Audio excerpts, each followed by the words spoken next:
Okay, we'll carry on for where I left off anyway. We'll cover it all, inshallah.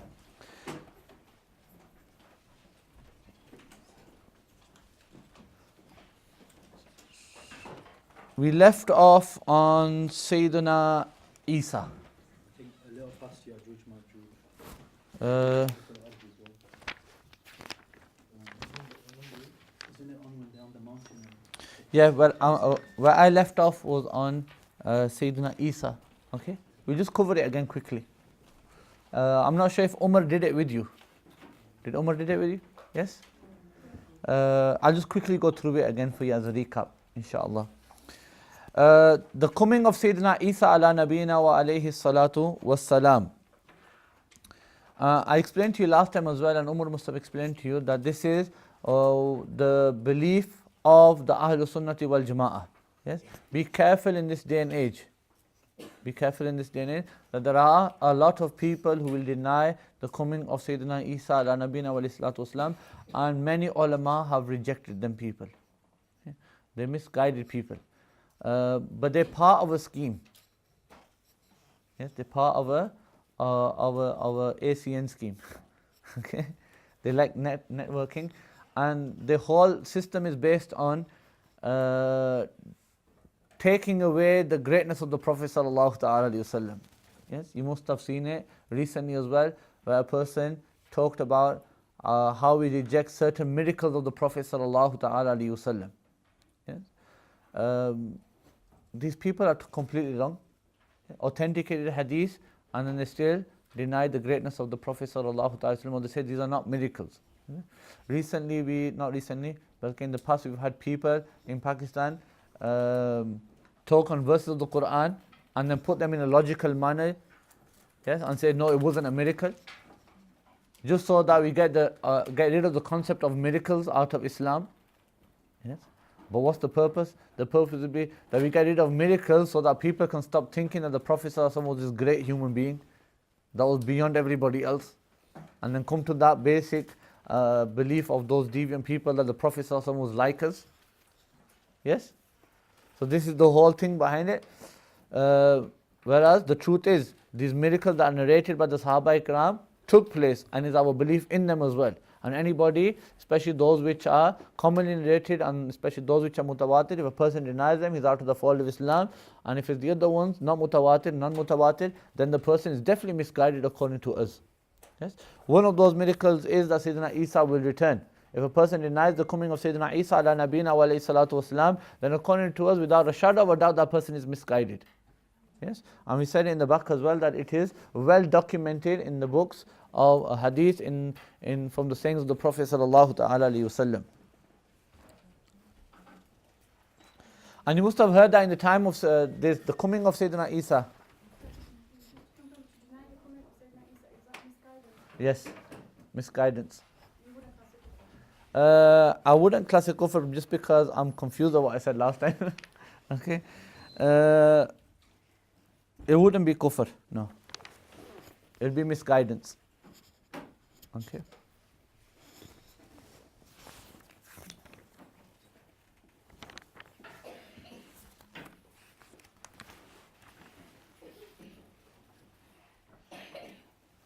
We'll go through it again, inshallah.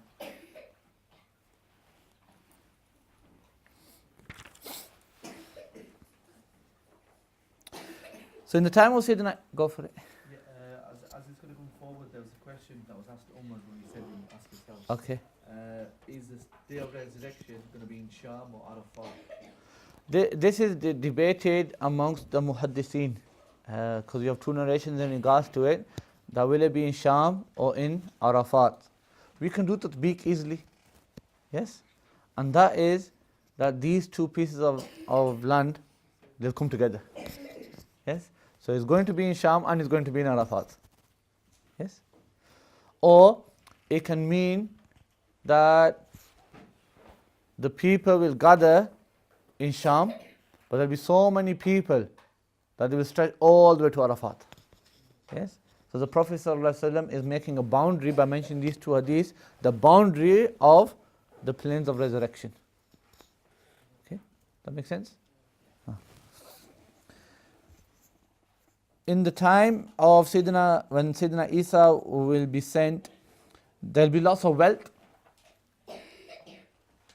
to such a point that if a person was to give zakat to another person, then that person would not accept it. He won't find a faqir.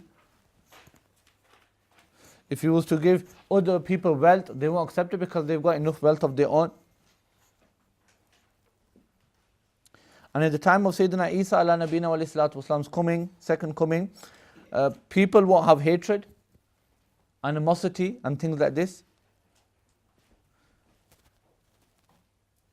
Sayyidina Isa, when he comes, he will destroy the cross. He'll get rid of the cross.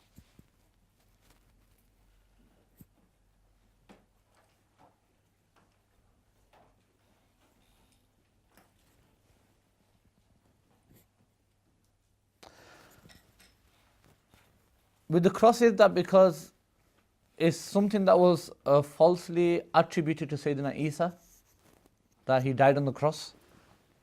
Now because it was falsely attributed towards him, that's why he'll break it, just to make it as a sign that this did not take place. Yes? But it's ajab from the Christians, it's weird, from the Christians, that they made the cross a sign of their religion. Yes, the cross a sign of the religion, yet for them the cross represents the death of Sayyidina Isa for them. Yes, so it's a bit weird, isn't it? Why would you make something a sign which meant that Sayyidina Isa had to go away from you? Yeah? You wouldn't do that, would you? Yes, rather you'd have hatred for that thing. You would have hatred for that thing. But they rebutted it by saying that Jesus gave his life and spilled his blood for us, so that we could be forgiven. Yes? Original sin. Okay. Sayyidina Isa will get rid of the khinzir. The khinzir. The pig. But why would he get rid of the pig? Why the pig? You said something? Unclean, yes. But why specifically Sayyidina Isa ala nabina wa alayhi salatu wassalam? Yeah, Christians consume it. But again, what's that got to do with Sayyidina Isa? Yeah. The point is Israeli, if you look into detail, is a sign that now he's following the Sharia of the Prophet sallallahu ta'ala alayhi wasallam. Because in his Sharia was halal, it was okay, it was fine. Yes? The breaking of the cross is to tell the Christians that you falsely attributed something to me. So he breaks that. The killing of the slaughtering of the pig is to show the Christians and whoever follows Sayyidina Isa, his religion, to show them that in terms of his Sharia is ended, now you follow the Sharia of the Prophet sallallahu ta'ala alayhi wasallam.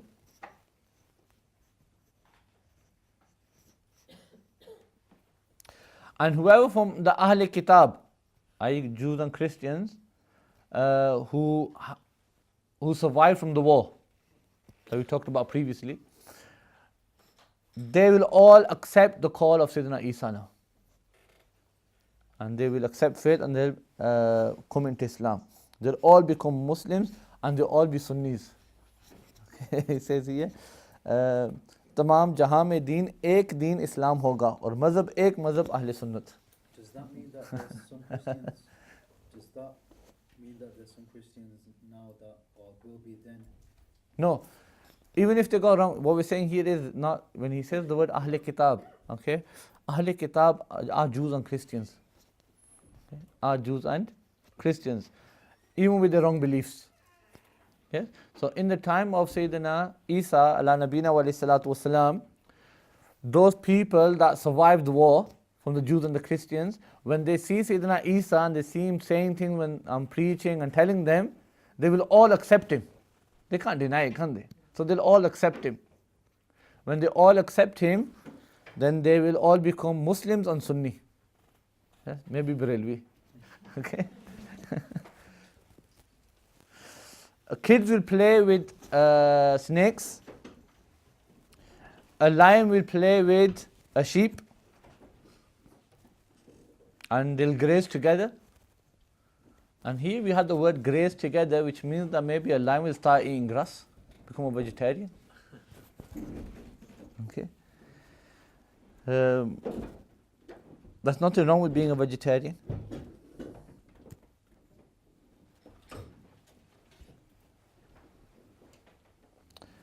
And in one narration it says that a wolf will be with sheep as though it is their guard dog or a sheepdog. That's rare for wolves, isn't it?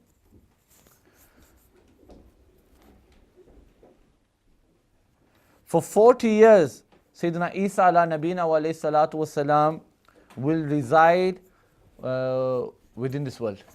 For 40 years. And Sayyidina Isa at this time will get married. According to the Islamic belief, Sayyidina Isa ala nabina wa alayhi salatu wasalam never got married. Yes?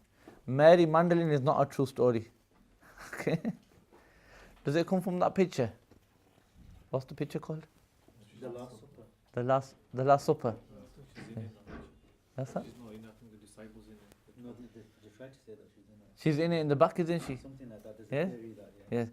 Believe it or not, there are people in Portugal or Spain, yes, who believe themselves to be descendants of Sayyidina Isa ala nabina wa alayhi salatu wasalam. Yes? But that's all false. That is all false. And Sayyidina Isa did not get married according to us. He will get married when he comes back to the earth, inshallah. They'll have children then. And after the passing of Sayyidina Isa ala nabina wa alayhi salatu wasalam, he will be buried next to the grave of the Messenger sallallahu ta'ala alayhi wasallam. Hence why you go there is a extra gate, isn't there? Yes? More or less 3 gates you see. Yes? And the first gate that you come across will be the place where Sayyidina Isa will be buried.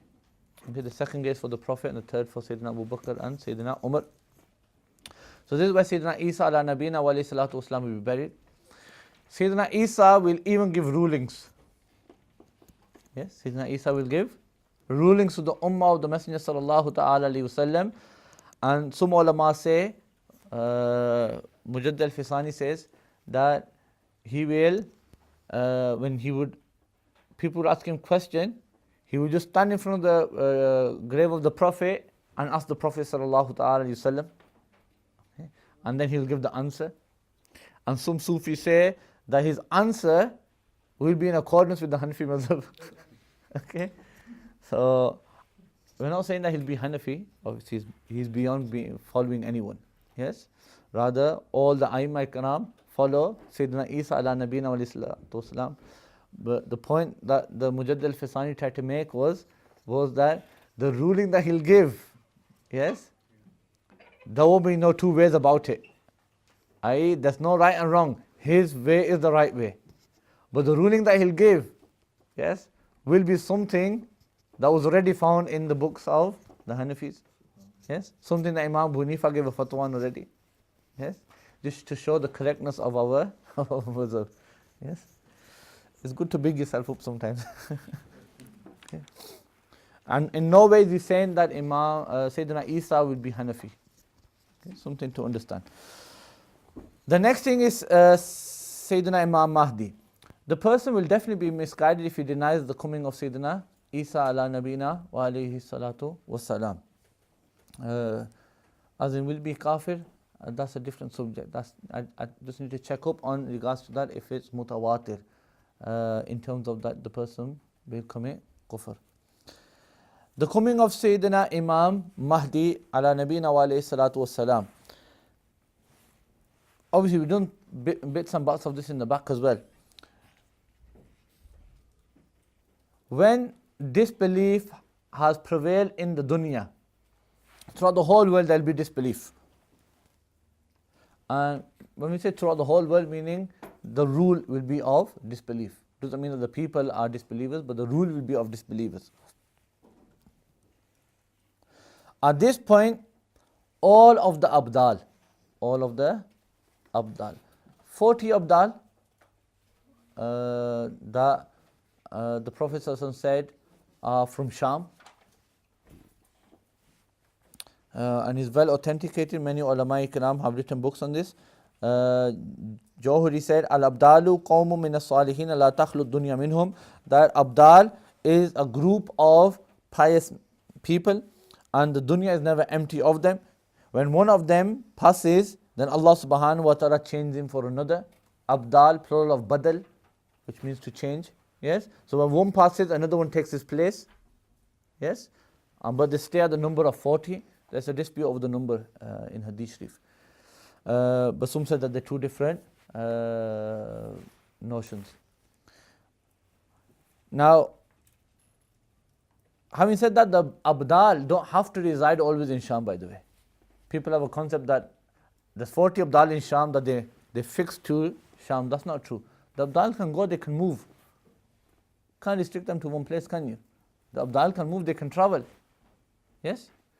They go on Hajj, they go to the city of the Prophet ﷺ, they go to other ziyarat, wherever they want to go, they can go. They don't have to completely reside in Sham.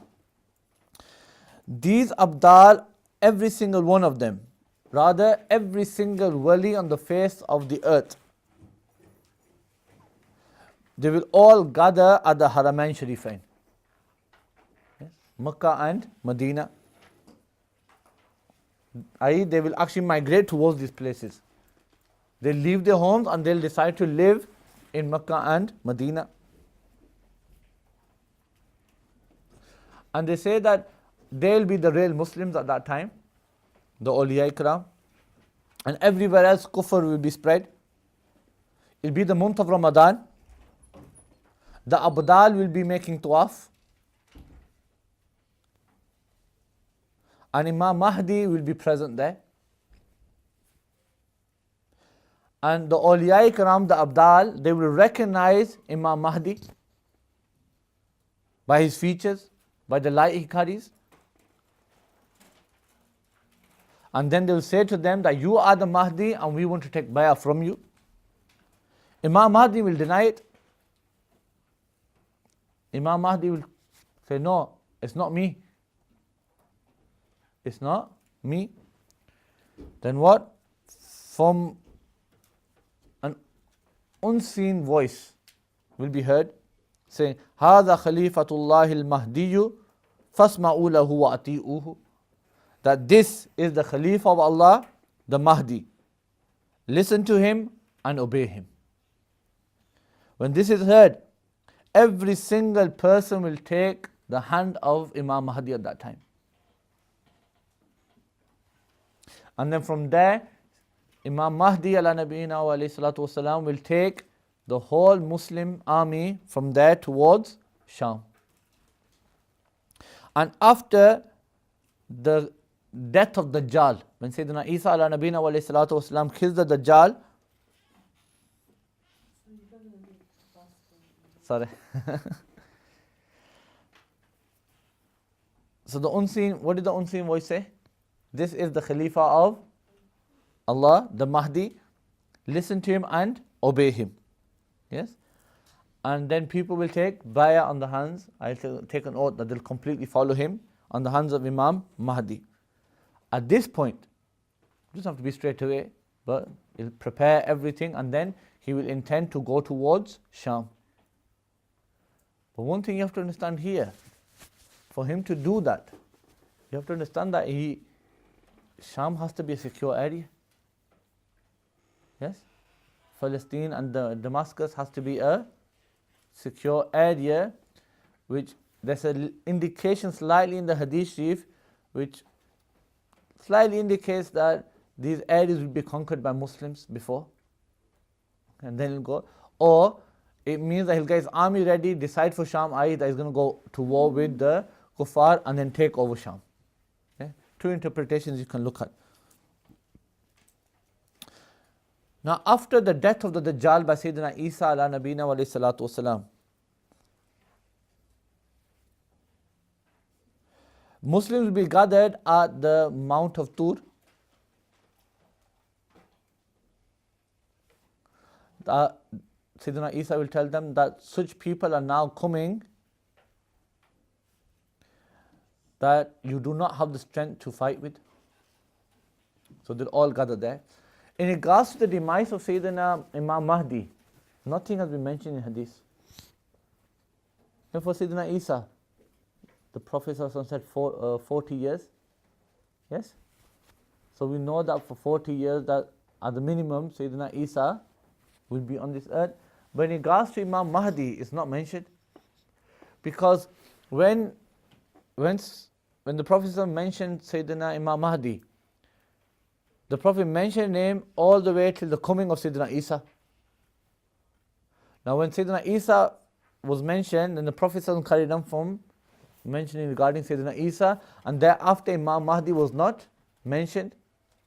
Would he remain? Would he pass away? Would he be married? Would he have children? Nothing like that was mentioned from the Prophet sallallahu ta'ala alayhi wasallam. Okay. Now these people that will come out while the Muslims are on Mount Tur are called Ya'juj and Ma'juj. That's the next chapter. Gog and Magog. Just one quick question when it comes to Imam Mahdi, in terms of his appearance that he'll make when he goes, do you believe that he's in oculation or that he's not born yet, or what's the belief of? I mean, that's something that we don't need to get into. But it's quite, Because if we knew that he was born, then the Prophet sallallahu ta'ala didn't have no need to give us the sign of being at the Kaaba. Is it? sense. For example, if we said that the Imam Mahdi has been born, yes, then people have recognized him. Haven't they? Yeah. When people have recognized him, then we know who the Mahdi is. Why do we need to wait till the time where he's near the Kaaba? Oh, I understand. Yes? Point is, we don't need to, as in terms of the Sharia, we don't need to look into that. Yes? If you don't go to the realm of tasawwuf, yeah, then you can do a lot of khayal there. Go for it. Is there a hadith out there that some Sahabas saw the Not with the Sahaba, no. sorry, That was the Dajjal. okay. That was the Dajjal. Okay. Regardless of Imam Mahdi has been born or not born, yes, we have to wait for that time. As in terms of Sharia. In terms of tasawwuf, the awliya ikram meeting Imam Mahdi, however it is, because we have narrations of awliya ikram, okay, from 200-300 years ago that say that they met Imam Mahdi, but in a spiritual sense. They met his soul, they seen his light, yes, but that doesn't mean that he was physically born, yes. But that's something that we don't need to look into in terms of the apparentness of the Sharia. It's not important to look into if he has been born or not. What are you going to do? Start planning. Yes? The Prophet said that he'll be like me in character, not in his appearance. And he won't carry the physical features of the Prophet, but his character will be like the Prophet ﷺ. He'll follow the Sunnah. Yes? So, in terms of that, you can understand as well that maybe his age will be similar to the age of the Prophet ﷺ. So he's been born, so I've got maybe 63 years left. Okay, do whatever I like. You don't need to do stuff like that, do you? Yes. So Gog and Magog.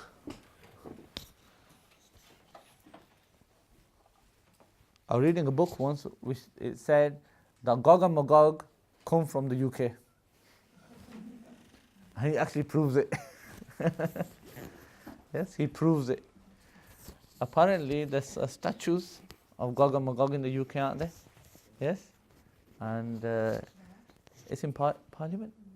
No, it's in, I don't know where, but There is this. yeah, there are statues on. There's one in Parliament. There's some in Parliament. Yes, in Parliament they have statues of Gog and Magog. Apparently they were natives of the UK. Okay. So yeah. Wherever they're from, they're surely going to come out one day. Okay. So Gog and Magog. While Muslims are on Mount Tur, Gog and Magog will appear. They'll be so abundant, there'll be so many of them, that when they reach Buhayrat Tabariya, which is, its length is about 10 miles. Its length is about 10 miles. When they reach this, just the first portion of Gog and Magog will drink all the water in this sea, pond, whatever you want to call it. Okay? A sea, it'll be a sea really. Yeah? It'll drink all the water. That's a lot of water, isn't it, for 10 miles? So it just shows that just the first portion of Gog and Magog are so much. Will the Muslims have strength to fight that? No. So,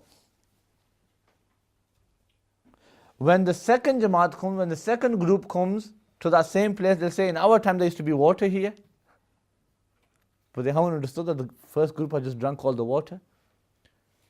Is that in Israel? Is that the water that they're trying to get, the blue and Nile and the... No, this is, I'm not sure if it's the Red Sea or the Dead Sea. One of the two. Okay? One of the two. It's like a sea, not a river. Okay? It's a sea or like a pond, massive pond, reservoir. Okay?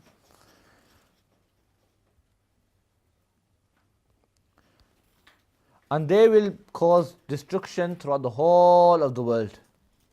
Throughout the whole of the world they cause destruction. Now after they've killed whoever is on the earth, they will now turn towards the skies and say, we're going to kill whoever is up in the skies.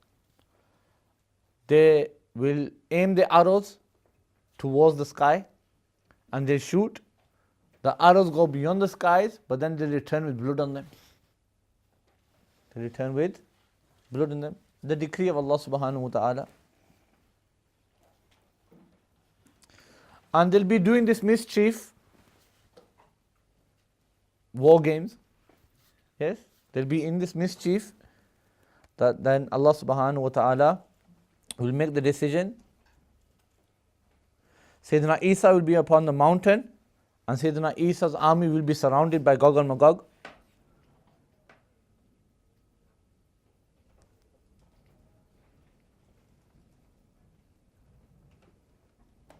At this point, Sayyidina Isa ala nabina wa alayhi salatu wasalam, with his people, his companions, will make dua. And then when he makes dua,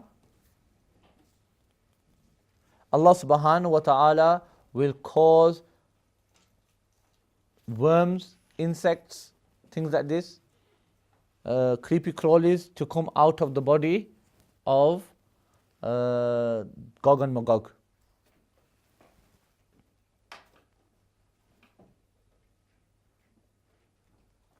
And this is why you see a lot of things that come upon TV channels, yes, where you see half dead people, and there's always insects coming in and out of their bodies, yes, especially for kids' movies.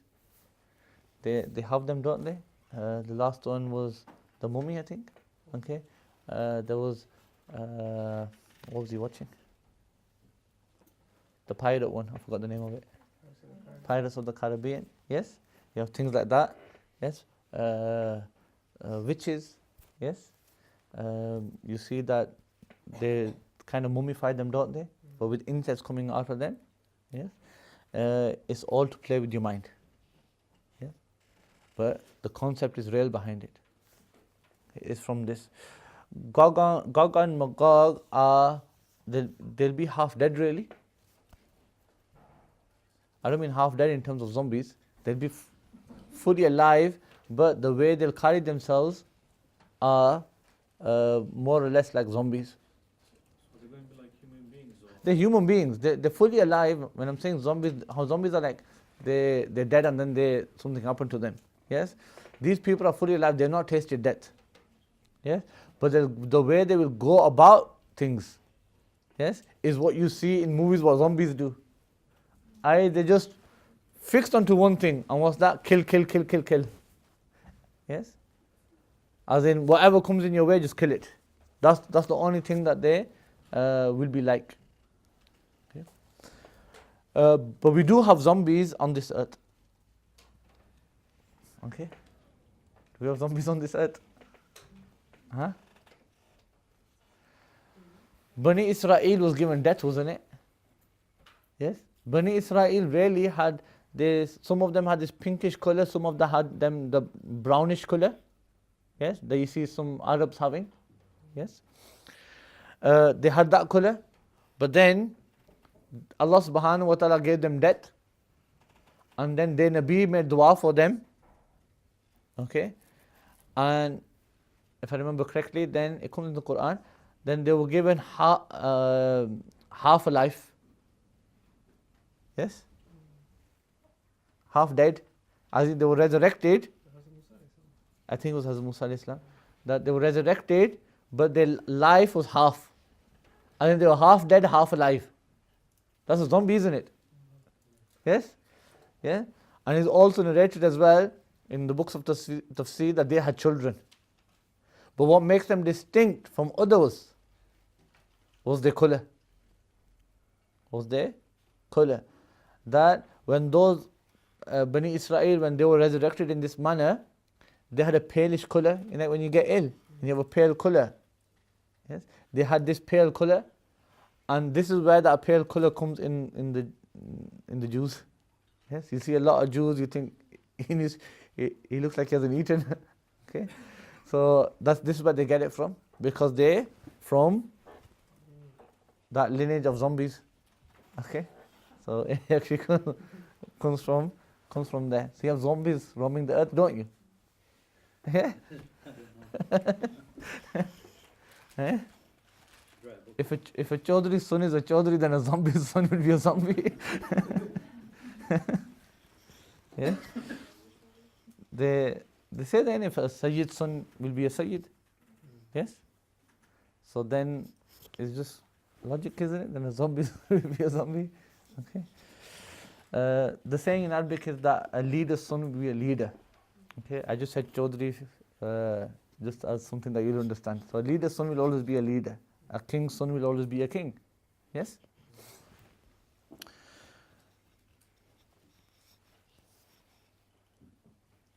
So yeah, there'll be so many of them. The story actually goes that before they come out, is that the Sayyidina Zulkarnain, he built a wall around them in his time, and he blocked them in with iron. It was an iron wall.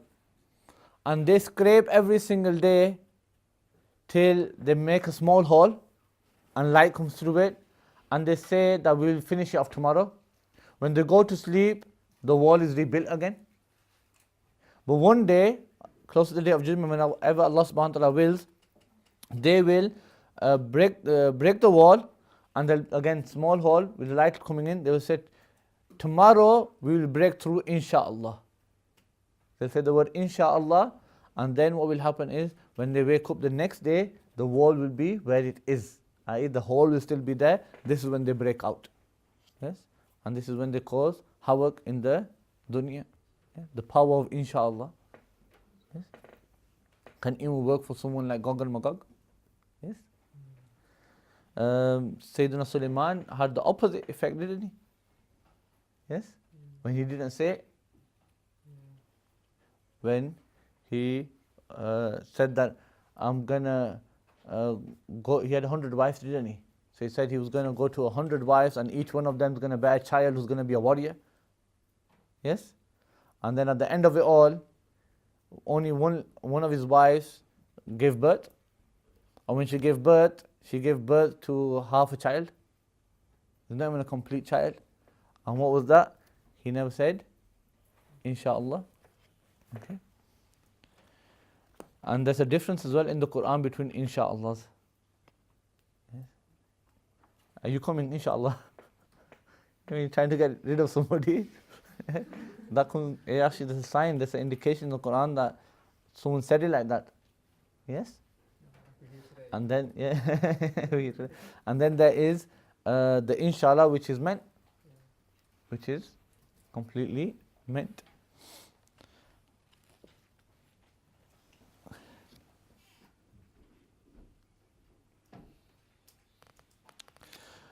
Now what will happen is these insects will eat away at the Ya'juj and Ma'juj.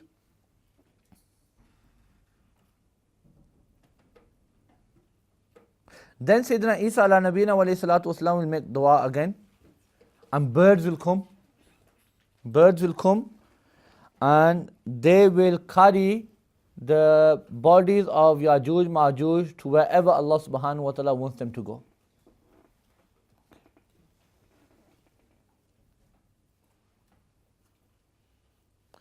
And look at this, also shows how much there were. For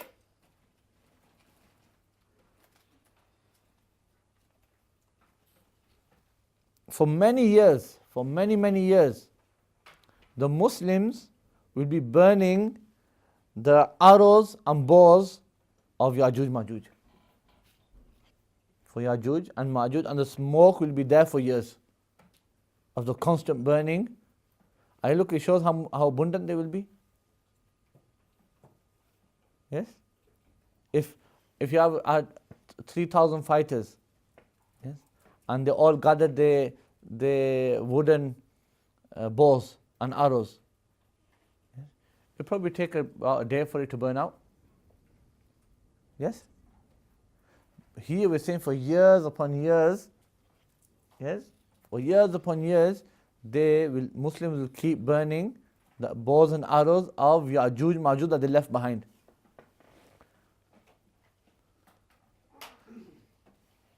Then Allah subhanahu wa ta'ala will send rain, and this rain will completely purify the land. You know, all those bodies, the bad smell, the smoke, the fires that were burning, everything, it will completely purify the land and level the land out. And then Allah subhanahu wa ta'ala will command the earth to bring out its treasures. Its fruits will come out, its blessings will be shown, the heavens will be told to bring out its treasures, i.e. rain on land, yeah, to grow crops, food and things like this. And there'll be so many blessings. One anar, what's an anar? Pomegranate. Yes? A pomegranate will suffice for a whole group. Will suffice for a whole group. And in its, what's the outer layer called? I'm going to say chilka. Peel. Its skin or its peel is will be shade for 10 people. That's a big pomegranate, isn't it? It said a pomegranate is a heavenly food, a heavenly fruit. Okay. It's good. There'll be milk, and one camel's milk will suffice for a whole group. Meaning that's blessing now, it's a blessed time. And one cow's milk will be sufficient for a whole tribe. For a whole tribe, buffalo or cow. And one sheep will be sufficient for one full family. One full family. So in that time, after Ya'juj Ma'juj, there will be many blessings when Sayyidina Isa will be there. Number 25 is the smoke. The sign of the Day of Judgment. One of the signs is smoke. And with this, the heavens and the earth will all become in darkness.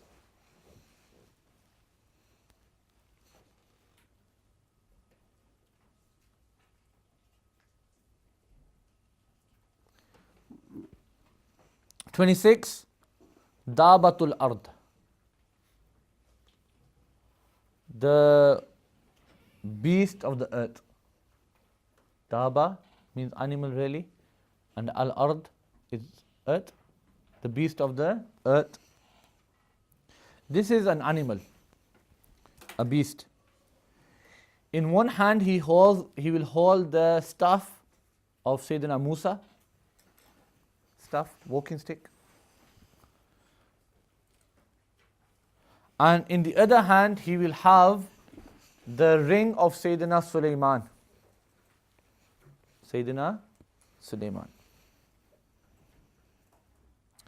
With the stick of Sayyidina Musa,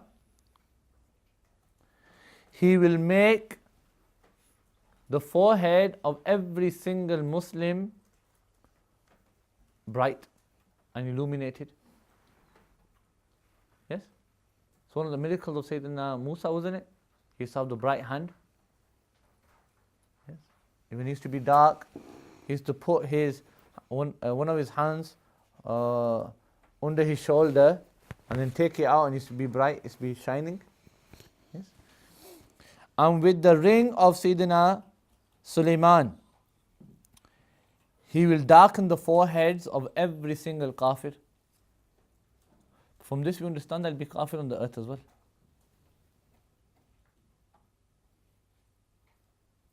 And at this point, every single Muslim and every single kafir will be apparent. And this sign will not be able to change. It will stay on the foreheads. And now person can't, the door of accepting faith is closed now. At this point, a kafir cannot become a Muslim. And nor can a Muslim become a kafir, not that he wants to. Yes? There's no changing religions. Then comes the time of when the sun rises from, where does it rise from? The west. As soon as this sign takes place, that the sun rises from the west, the door of Tawbah closes. The door of no Tawbah will be accepted now. For sins and things like this. Accepting faith, door has been closed before by the beast of the earth. Now the door of Tawbah closes. When the door of Tawbah closes, at this point as well, if somebody accepts Islam, because accepting Islam is a form of Tawbah as well, isn't it? Yes? A non-Muslim accepts Islam, one of the first things we say to him, that all your sins have been wiped out. Yes? You are as the day your mother gave birth to you.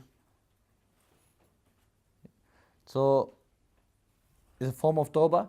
So this is why even in that time, if somebody wants to accept Islam, they can't. The door has been closed. That's that. And that's when, after this, the Day of Judgment really starts. 28.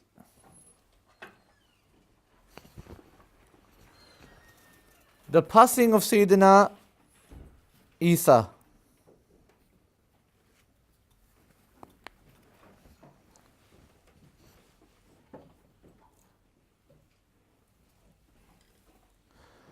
After Sayyidina Isa ala Nabina wa alayhi salatu wasalam passes, there'll be just a short while, i.e. maybe, 5 years, 10 years, whatever Allah subhanahu wa ta'ala decrees. The Day of Judgment will come.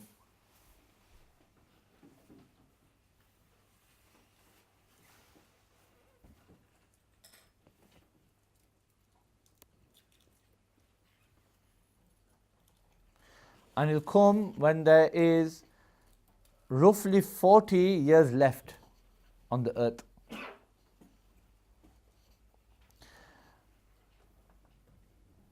A cool breeze, wind, will pass through, and it will pass through the underarms of every single person. And the effects of it will be that every single Muslim on the earth, this wind will take its soul of every single Muslim. And at this point, within those 40 years, at this point, the whole world, the only people residing upon it will be kuffar, disbelievers.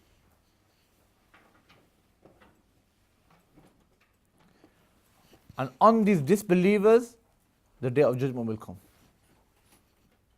Yeah? Qiyamah we call it. the end of the world will happen on them. The author says that these are just some signs. Some of them have occurred, some of them are due to come. But one thing is for sure, when these signs have been fully completed, then the day of judgment will definitely come.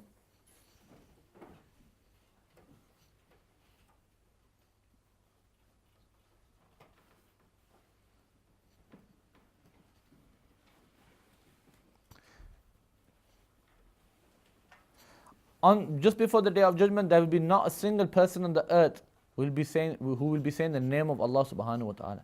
But in some narration it comes that there might be an old man, and he'll say that in my time there used to be people saying Allah, Allah. Yes? And some people who explain this said that when he will say that, yes, even he'll pass away. And after that there will be nobody on the earth who will be able to say the name of Allah subhanahu wa ta'ala. Now while people, the kuffar, they'll be living their life, yes, doing whatever they do, their daily routines, that's when the Qiyamah, the last day, the last hour will arise on people. Somebody might be driving a car, if there is a car in that time, yes. Somebody might be drinking milk. Somebody might be in a restaurant, doing whatever they do, people do. That's when the last hour will come upon people. Pompeii. It'll be worse than Pompeii. And it'll be all in one go. All in one go. Sayyidina Israfil will blow into the trumpet. Its voice will be slightly low in the starting, but it'll get loud, gradually get louder, louder, louder, louder, louder. And whoever hears it will fall unconscious. And then they'll die. The skies, the earth, the mountains, even the trumpet of Sayyidina Israfil and Sayyidina Israfil, all the angels, every single thing in creation will cease to exist after that. And in that time, even time will stop. When I say that time, it's just a figure of speech here. Yes? Time's creation, isn't it? So time will stop as well, but we mean in the time when the world ceases to exist, when everything ceases to exist, Allah subhanahu wa ta'ala has no time. In this time, Allah subhanahu wa ta'ala will say, Limanil mulkul yawm. Today, who is the kingdom for? Yeah, for who is the kingdom today? And then he will answer himself, the what? Lillahi al-wahid al-qahar. For Allah, he'll answer himself. It is for Allah subhanahu wa ta'ala. Meaning he's in control of everything, he can do as he pleases. If he wants to get rid of us, he can get rid of us. If he wants to bring us back to life, he can bring us back to life. Yes? He can pass over on us anything he wants. We're fully in his control. There's nothing out of his control. And whenever Allah subhanahu wa ta'ala decides, he will order Sayyidina Israfil to blow into the trumpet again.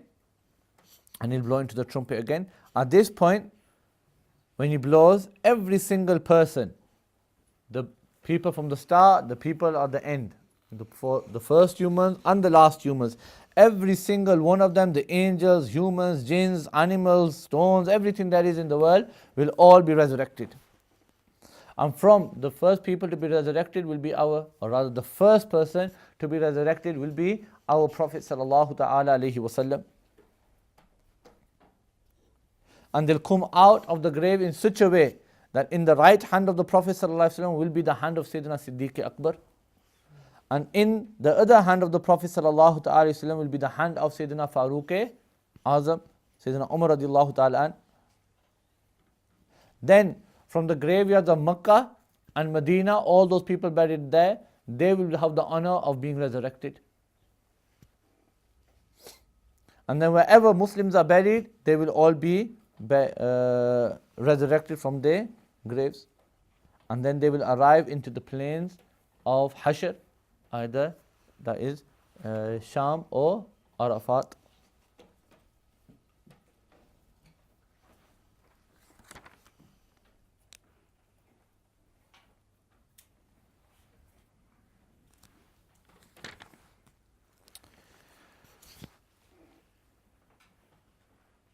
On the Day of Judgment, everybody will be resurrected without clothes. This is something that the Prophet ﷺ said. And say that Aisha radiallahu ta'ala anha, she was young, wasn't she? So she said that, Ya Rasulullah, would they laugh at each other? Okay. The Prophet ﷺ said, on that day, the fear will be so much that you won't even have the time. Yes. In another hadith, the Prophet ﷺ said that the whole of creation will be resurrected without clothes. But there is one person who will be resurrected with clothes. And that is Sayyidina Ibrahim ala nabina wa alayhi salatu wasalam. The Prophet ﷺ said, when I'm resurrected, I will see that Sayyidina Ibrahim is dressed in green clothes. Yes? Be dressed in green clothes. He'll be the only person to be resurrected on the Day of Judgment with clothes on. Yes? From the apparentness of the hadith, but we have, if the Sayyidina Ibrahim is wearing clothes, then we understand that our Prophet ﷺ, Batriki Ola, without a shadow, will be resurrected with clothes as well. Is there a reason why we were being... He was thrown into the fire without clothes. No, I'm sorry. Sayyidina Ibrahim. No, as everybody else, like, why they would be, naked, for instance. Because that's the natural disposition, isn't it? Yes? And then when a person is buried, he's buried in without his clothes, isn't he? The coffin is a coffin. You don't really wear a coffin in your life, do you? Yes? So it's natural disposition, how you're naturally created. That's a human, isn't it? Yes? But that's the way Allah subhanahu wa ta'ala wants to judge you. Yes? That's the way Allah subhanahu wa ta'ala wants to judge you. That first of all, you were ordered to protect yourself in terms of your clothing as well. But then you didn't. You wanted to unveil yourself. Then when you unveil yourself today, you can unveil yourselves completely. Yes? But what? You're not bothered about it on this day, are you? Why? Because you've got to think about all the sins you've been doing. So there's lots of psychological things to think about in this regards, as to why Allah subhanahu wa ta'ala wants us to be resurrected in this way. Yes? What about the people that actually give charity? Isn't charity supposed to cover you from Yes. give you shade? Oh, is that shade? Okay. What's that, sorry? You lost me there. Yeah, the people that give charity then, Yeah. isn't what they'd be like, wouldn't that be like a reason for them to be kind of covered on the Day of Judgment? Or is that just On the Day of Judgment, people will be covered. Yes? What we're talking about is a different concept slightly. Yes? Everybody who will get out of their graves, yes, they will come out without clothes. Yes? The thing of people being clothed on the Day of Judgment, that's a different thing altogether. There will be people on the Day of Judgment that will have clothes on. But were they resurrected with clothes? No. Only Sayyidina Ibrahim will be resurrected with clothes on. Two different things. There will be people who will have clothes on, but clothes will be given to them by the angels because they're pious people, because of the deeds that they've done. Yes? Charity, whatever it is. Because of what they've done, they'll be given clothes to wear. What we're talking about is when they come out of their graves, will they have clothes on? Then we know from hadith that no one will have clothes on. Sayyidina Ibrahim will be the only one. When he comes out of his grave, he'll have clothes on. Okay? And the reason for that was because when his nation, Nimrod, when he decided to throw Sayyidina Isa into the fire, he stripped Sayyidina Isa away, his clothes off Sayyidina Isa, okay, and then threw them into the fire. So for that reason, Sayyidina Ibrahim into the fire. So for that reason, Sayyidina Ibrahim will have clothes on the Day of Judgment as an honor for Sayyidina Ibrahim.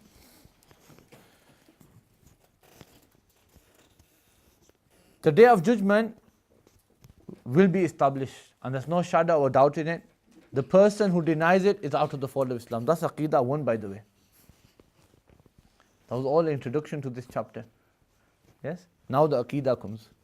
Aqidah number 1 is that the person who denies the Day of Judgment is out of the fold of Islam. And be shocked, these same people will probably one day deny the Day of Judgment. And they'll turn it into that everybody has a Day of Judgment. Yes? And that's the final hour, just before they die. People have these concepts. People have these concepts. So in the Quran, when he said the Day of Judgment, then that final hour that they have, that's the Day of Judgment.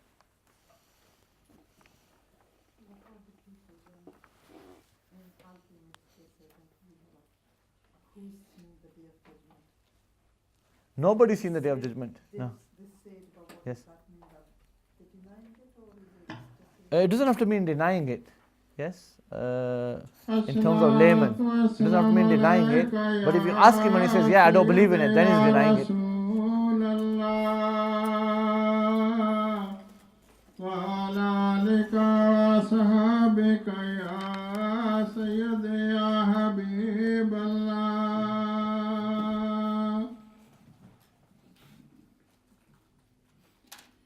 Allahu Akbar, Allahu Akbar, Allahu Akbar, Allahu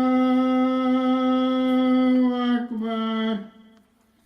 Ashhadu an la ilaha illallah. Ashhadu an la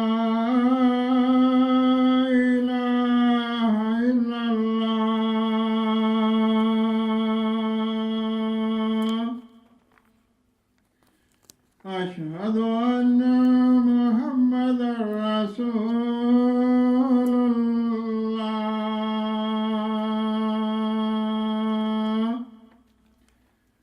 أشهد أن محمدا رسول الله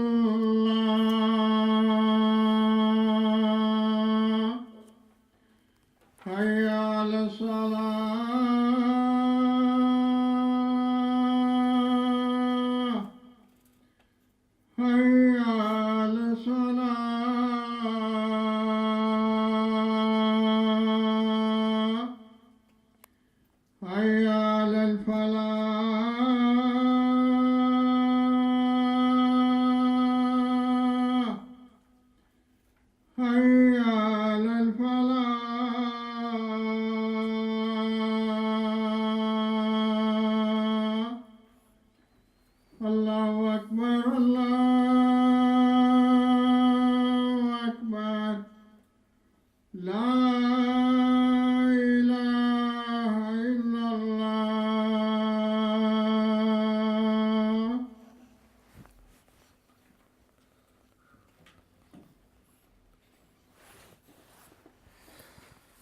Aqidah number 2. Hashr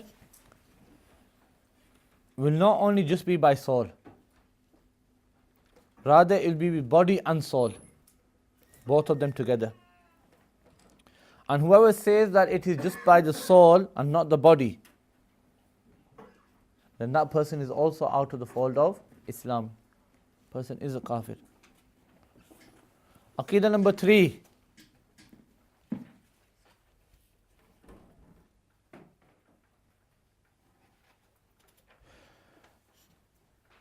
The soul that was in this world, which was connected to a specific body, on the Day of Judgment is resurrection and is gathering in the plains of the Day of Judgment, will be done with the same body.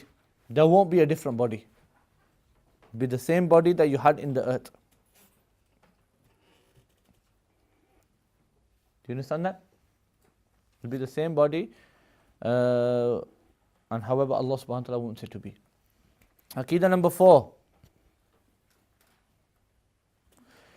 Even if the body has been burnt, cut into pieces and thrown in different places, even if it's become the food of animals, the body that is, Allah subhanahu wa ta'ala will gather every single limb, every single particle, molecule, atom of your body, bring it together and resurrect you on the Day of Judgment. On the Day of Judgment, each and every single person will be in his grave, without clothes, barefooted, to an even extent that men will be even circumcised.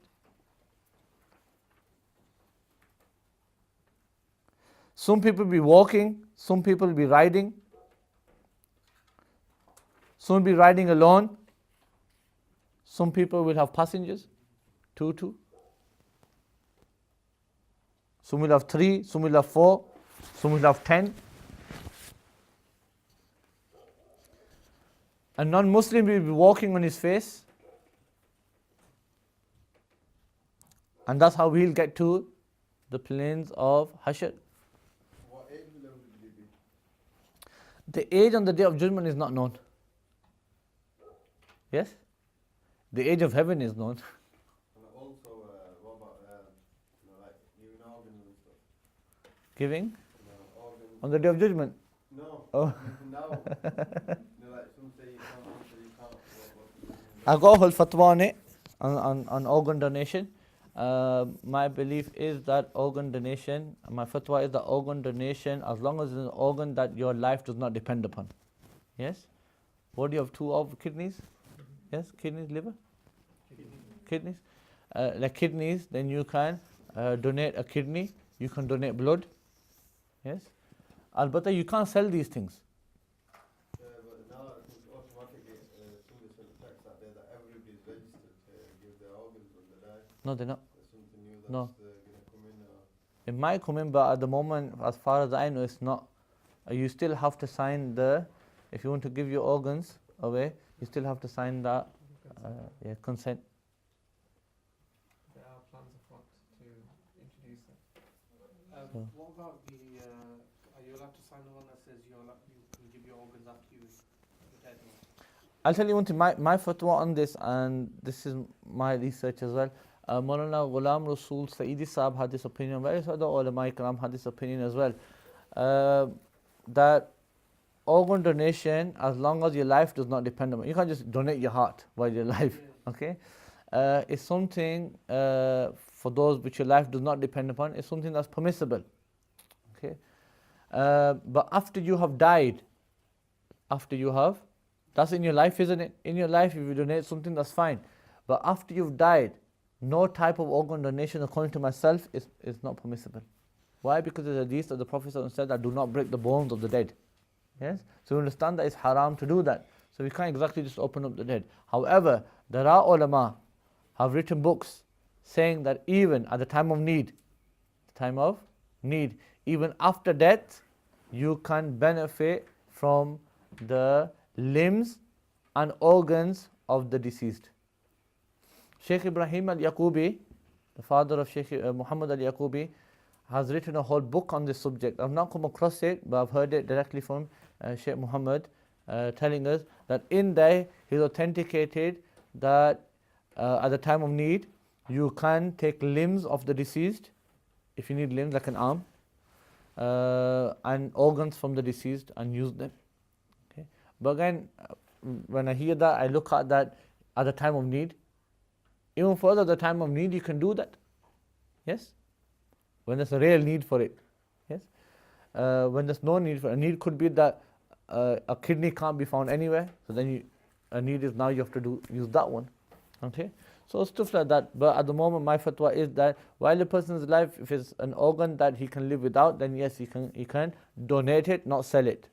Yes? So be careful when you do donate your organs to NHS. I know with a guarantee that they sell them. When you do donate your blood to those blood banks, they sell your blood. Yes? You don't want to do that.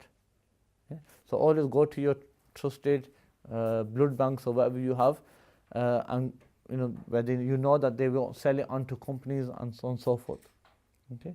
It's haram to do that. Completely haram to do that. And you can read my fatwa on it. It's a lengthy fatwa. I've got on it online somewhere. When I gave that fatwa, I got a lot of slack for it. A lot of people mess with me, a lot of ulama. I got into a lot of arguments with ulama. Yes, and I said it's my opinion, and I can prove it from Kitab and Sunnah. Yes, and people like Mullah Ghulam Rasul Sayyidi Sahib and various great scholars had written on it, alhamdulillah. And I said to them, I'm open to discussion on it. If you want to come sit down and talk to me, I can talk to you as well regarding it. Yes, not munazara, discussion, isn't it? What Aqidah? Aqidah number 4. We were on that one. So the non-Muslims will come on their faces. Some of those non-Muslims, angels will be dragging them by their feet. And some non-Muslims, the fire will gather them together. I mean, fire will be chasing them. And the author says that they will all come to Sham, and in the plains of Sham, and this is where they will gather. But I've told you before as well that there are certain nations that say Arafat. So it could be this, either they set off from Arafat and they come this way, okay, or that when they get to Sham and then they start lining up, okay, they make their rows and then the rows stretch all the way to Arafat. Or it could mean that these two lands, by the power of Allah subhanahu wa ta'ala, they come together. Yes. The earth will be flat. The earth will be flat. There won't be mountains on it, for those of you that believe that the earth is round. There won't be mountains on it. The earth will be flat, as in it's straight. Like we have Bradford, so sometimes it's going up, sometimes it's going down, sometimes it's going sideways. Okay, there's all sorts of directions Bradford goes in. On the day of judgment, the plains of Hashr will be completely flat, straight, no ups and downs, just completely straight. And that makes it more scary, because Allah subhanahu wa ta'ala says in the Quran that He placed mountains as pegs. So those mountains were really holding onto the earth. Weren't they? Yes? They were pegs, weren't they? So they were holding on, like it comes in narrations as well, that when Allah subhanahu wa ta'ala created the earth, yes, it was violently shaking. So while it was shaking, then Allah subhanahu wa ta'ala put the mountains on it. So then when the mountains came on, then it stopped shaking, meaning the mountains were like pegs, they were holding it together. But on the day of judgment, these mountains will disappear, which means that the earth is likely going to be uncontrollable as well, in terms of its shaking.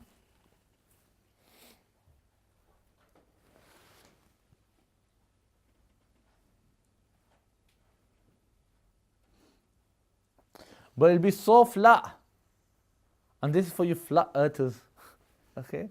That it'll be so flat that if you were to put it on one side and stand far away, the earth will be so flat that you could still see that stone or that grain of rice. That shows that the earth will not be round on the day of judgment. Isn't it? That's true, isn't it? Why? Because if it was round, then you'd have a horizon, wouldn't you? As in where the earth curves. Yes? You don't see beyond that then, do you? But here look what it's saying. It's saying that if you put it over there and stand right on the other side, the furthest you could go, doesn't matter how far you can go, you'll still be able to see it because it's straight. Yes? So the earth is flat. The earth flat.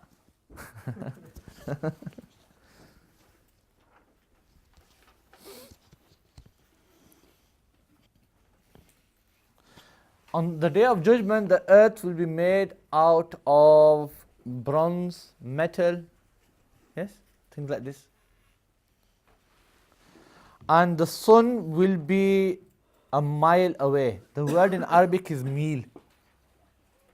The word in Arabic is mil. In Arabic it has two meanings. Mile, like 1 mile. Or, because the word mil came in, we're not sure if the Prophet ﷺ meant mile as in 1 mile. And the reason we say that is because the Prophet ﷺ, in the time of the Prophet, they didn't use miles, did they? They would measure distance by time. Yes, 3 days and 3 nights. Yes.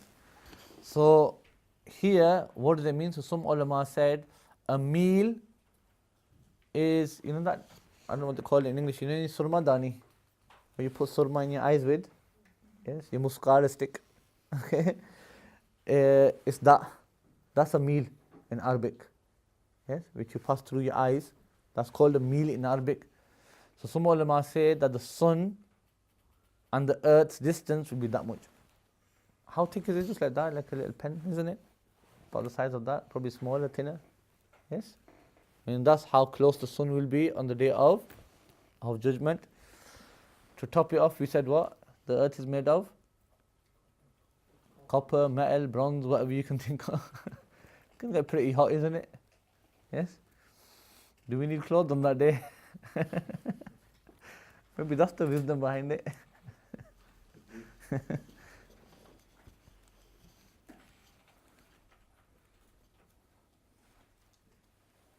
So now look, put into perspective that he says that it's roughly, I don't know how far is the sun from the earth, how many light years?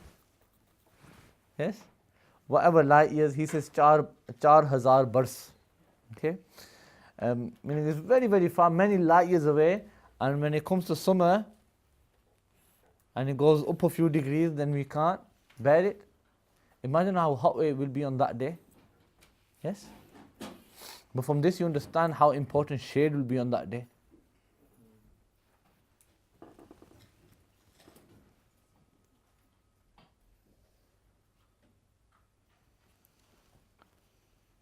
And then also on this earth now we're standing on soil.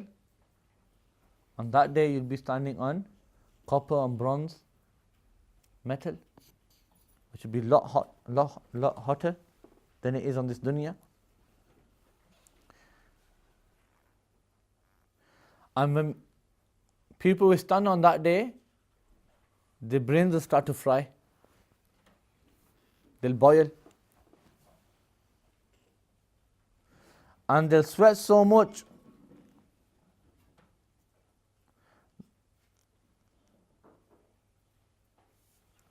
he'll sweat so much that you could have maybe a 70-acre piece of land. Yes? The number doesn't really matter. Yes? I mean, it's just abundant. Yes? 70-acre piece of land, and that's amount of how much, you know, how much 70 acres piece of land, how much moisture it can take and how much moisture it can carry. Water, when you put it on soil, then it sinks in, doesn't it? It drains it in. Yes? But a piece of land can carry only so much of water as well, until it starts flooding itself. So here we're saying that a man on the day of judgment will sweat so much that his sweat will really cover literally like 70 acres of land. And whatever sweat the land will not be able to carry, then the man will start to drown in it.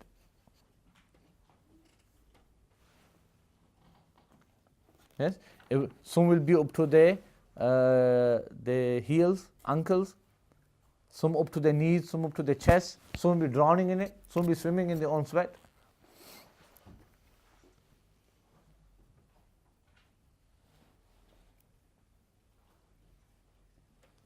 And those the kuffar will have it up to their mouths. We'll stop there inshallah. Namaz.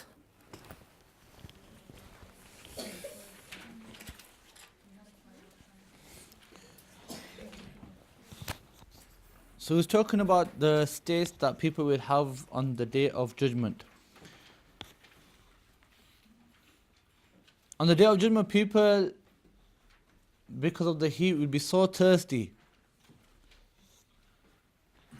that the truth is that we don't even have to mention of how thirsty they'll be on that day. From what you've heard before, you'll understand. You know how thirsty people will be. Tongues will be dry and they'll come out of the mouth.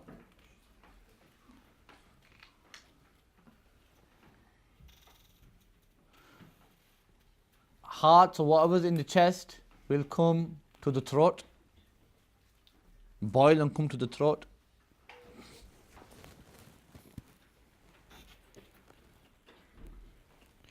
And how much ever sins a person has done, that's how much pain he will feel and how much hardship will go. The person who did not give zakat of gold and silver, that same wealth will be heated up and he'll be branded with it on his sides. Why the side? Sides here. Why is that? The person who doesn't pay zakat on gold and silver, he'll be branded on his sides. Pockets, yeah, that's a good way of looking at it. And his face as well, sorry. His forehead. So why these places? Out of all things, why these places? What's that? It could be, but why that? Why give azab to that particular? Is it displaying like Everybody knows who's Muslim and who's kafir. Everybody knows everybody's sins now. Yes? So we don't need to put anything on display, do we? Remember we were talking about punishment here? The reason is, look, when person is time to give zakat, right, he raises his head away from it like, I'm too big for this. Yes, he raises his forehead high. His arrogance is shown in that, isn't it? And then what does he do? If a faqir is in front of him who is meant to give zakat to, and he doesn't want to give it, what does he do? Turns his side towards him and tries to walk off. So hence these places will be punished. And his back. I missed that one out. His back as well. Because he turns his back towards it. So it'll be branded on there. You understand branding, don't you? Yeah? What they do to horses, they get the metal iron and put BMW on it. And then put it onto the horse. Yes? That's what the word branding comes from, doesn't it? Yeah, this you do to animals, like each farmer would have his own logo or whatever, and then he'll put it onto his animal so that he could recognize his animal.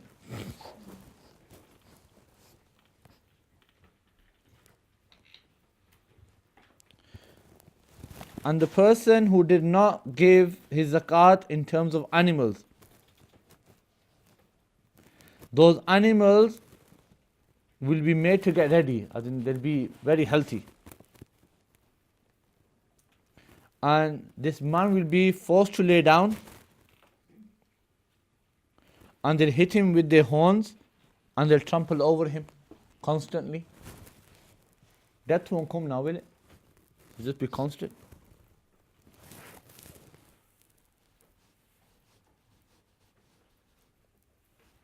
So when all of the animals that he never paid zakat on, when they pass over him, they'll turn around and pass over him again. And they just carry on till whenever Allah subhanahu wa ta'ala wants. And they'll carry, Balki it says here, they'll carry on till the hisab is over, the accountability is over. But even though people will be going through these trials, no one will care of the other. On that day you won't be saying, oh look what he's going through, let's go help him. Yes, that will happen. A brother will run away from a brother. Parents will run away from their children.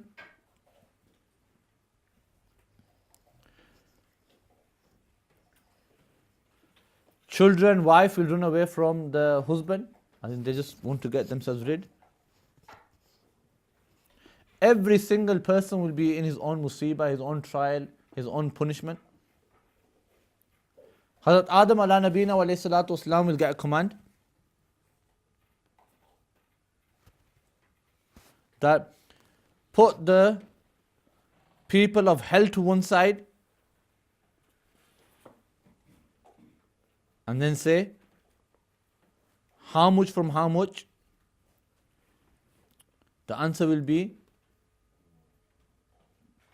that from every 1,999 will be in hell. Yes?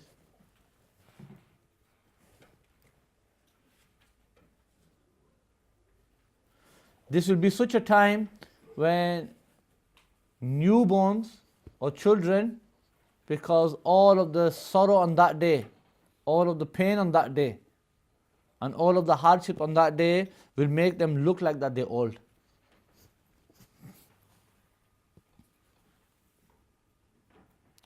If a lady who may have passed away while she was pregnant, carrying, on the day of judgment, she will have a miscarriage due to the fear of that day.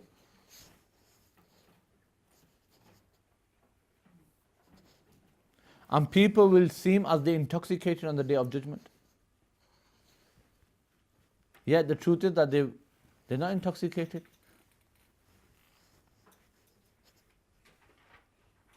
But this is all because of the severe punishment of Allah subhanahu wa ta'ala and the fear of that day.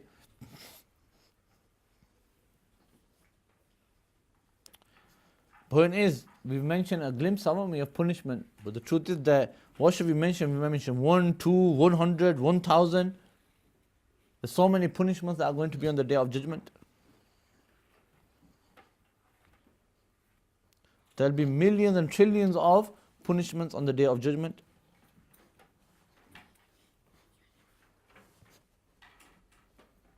But all these punishments are not for 1 or 2 hours, not for 1 or 2 days, not for 4 or 5 months. But he says here 50,000 bars. Yes, how much is that in English? 50,000 years. Bars years. Yes. 50,000 years. That's a long day, isn't it?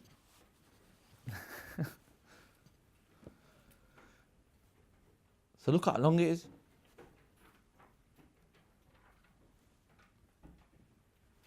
Half of it will disappear and the people of Mahshar will still be there. Half of that time will pass and people of Mahshar will still be there where they are. Then they will do mashwara between themselves on the day of judgment as well. Allah subhanahu wa ta'ala will restore a bit of the aql. It'll be aql anyway, aqil, they'll understand, but now He'll let them, give them time off a bit. And then what will happen is they will discuss with each other that they should have somebody to represent them and they should find that person.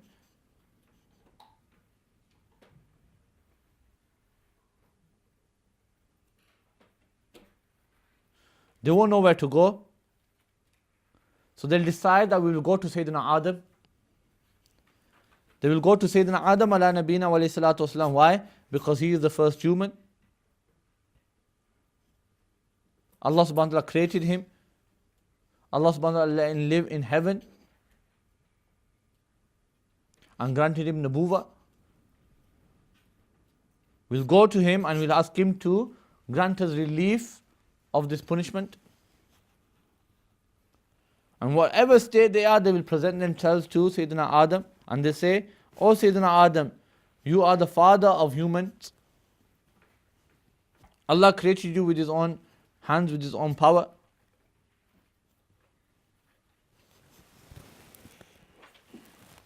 You're the chosen of Allah. He gave you His soul, He gave the soul to you. The angels prostrated towards you. He placed you in heaven.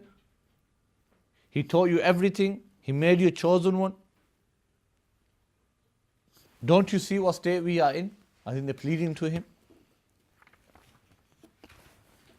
"Intercede for us. Protect us." And Sayyidina Adam will say, "This is not my rank. This is not for me. I am considering my own state." Meaning, in this day, I am also considering what will happen to me. So how can I help you? Why? Because Allah subhanahu wa ta'ala has shown such ghadab, anger if you like, his wrath, which has never been seen before.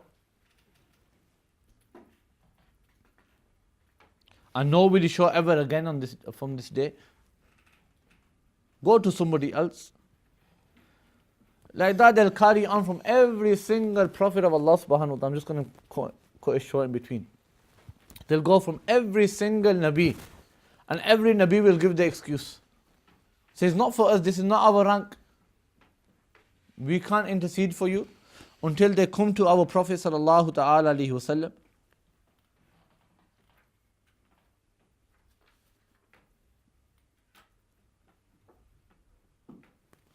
And then the Prophet sallallahu ta'ala alayhi wasallam say that I am for this. I am for this.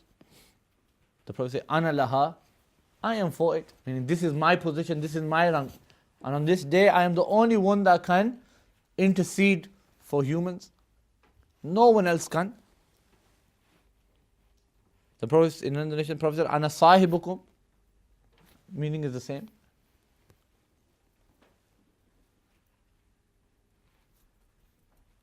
The Prophet sallallahu ta'ala wasallam will go into prostration.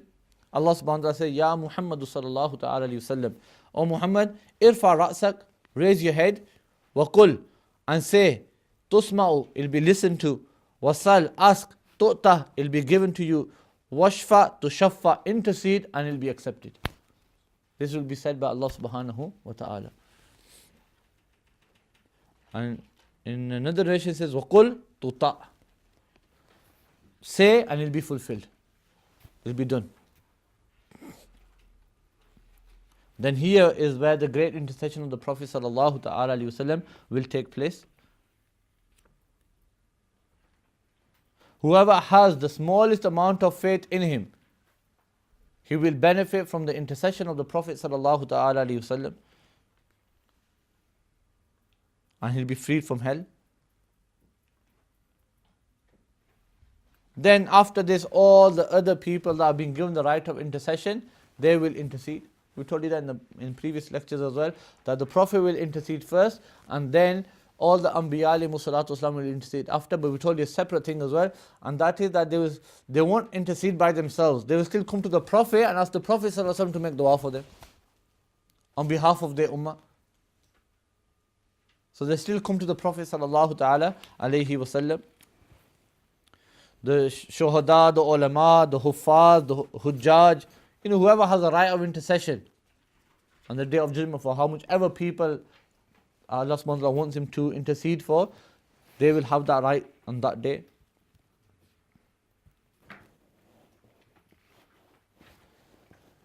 Children who pass away before the age of puberty, they will intercede for their parents.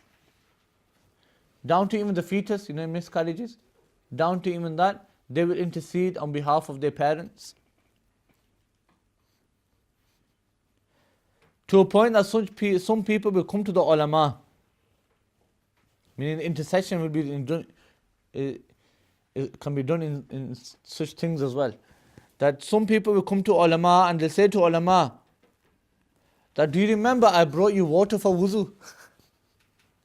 For what reason? Now you can intercede for me.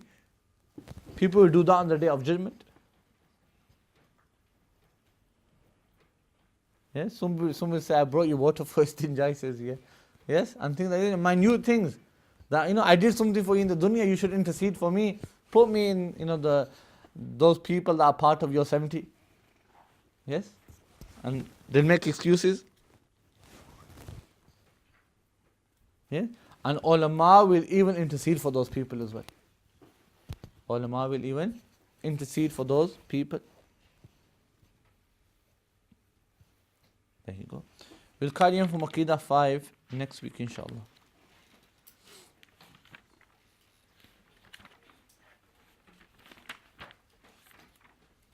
Yep, inshallah.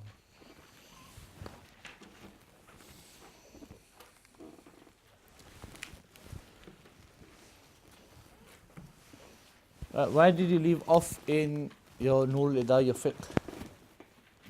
Anybody remember? Somebody said it earlier on. Nullifications of prayer.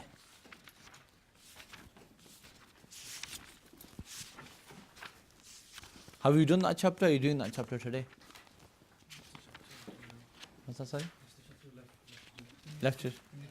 You need to do that.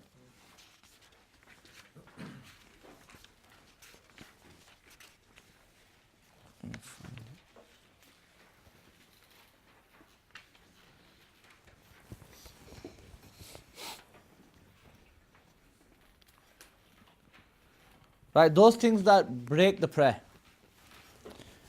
He says there are 68 things that break the prayer. 68 things that break the prayer. Am I in the right chapter? Yeah? Right, the first thing that breaks prayer is talking. Talking breaks prayer.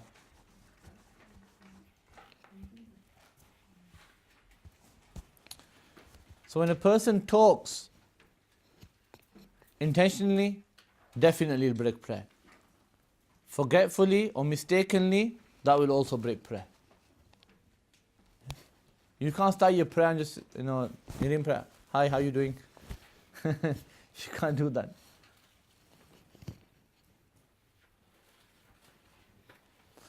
Another thing that breaks prayer is to make dua with those things that resemble our talk. That's talking as well, isn't it? Yes? You're in prayer, oh Allah, give me a Mercedes Benz. Yes? Or for the brothers, oh Allah, grant me a beautiful wife. Yeah, having a beautiful wife or a husband is something worldly, isn't it? And you can get off people. Yeah, go to the father and ask him to give the hand. Yes?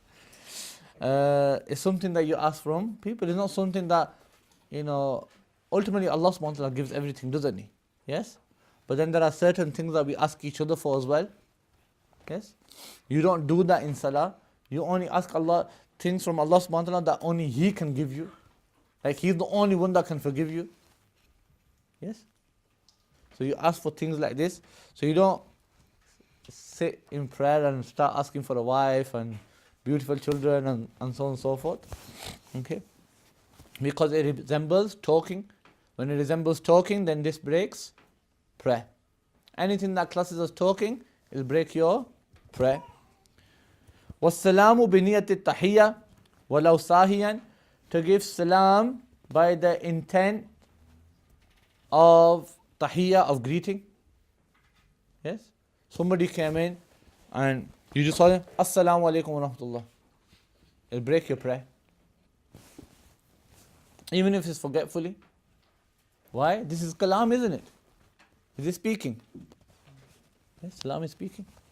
Salam is speaking. The end of namaz as well. The salam is not part of your namaz. That's ending your namaz in a nice, peaceful manner. Yes? In that you intend to give salam to people around you. So it's ending the salah in a nice way.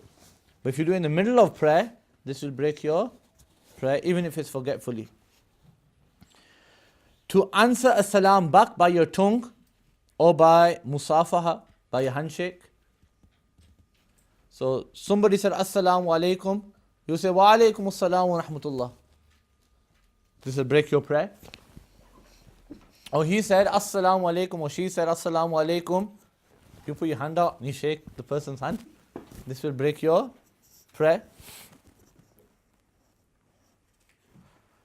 The next one is Amle Kasir. Amle Kasir is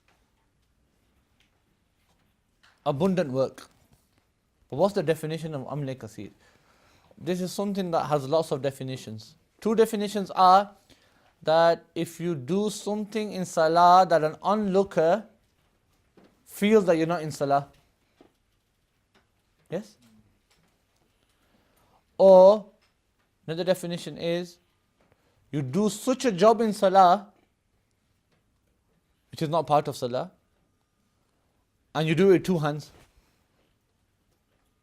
Yes? What if it's just tying a button on your jacket? Even if it's tying a button on your jacket. According to that definition. Okay?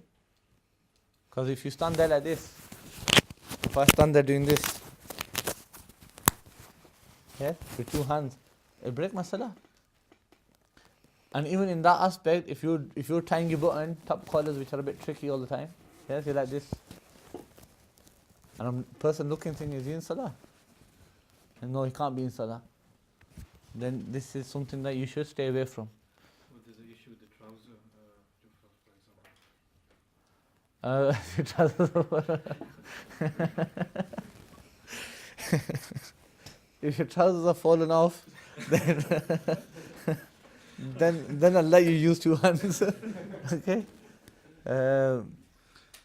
Again, most likely break your prayer. You restart your prayer in that case. Okay. Restart your prayer in that case, for many reasons.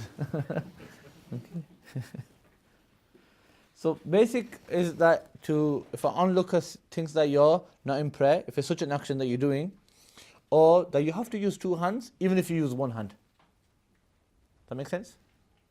A job that takes you to do, it takes you to use two hands, you do it with one hand. Like a turban, scarf. Doesn't matter how good you are, sisters, you can do it with one hand. But normally it's a job that takes, for us it probably takes about 5. But two hands normally you take, don't you, to do the scarf?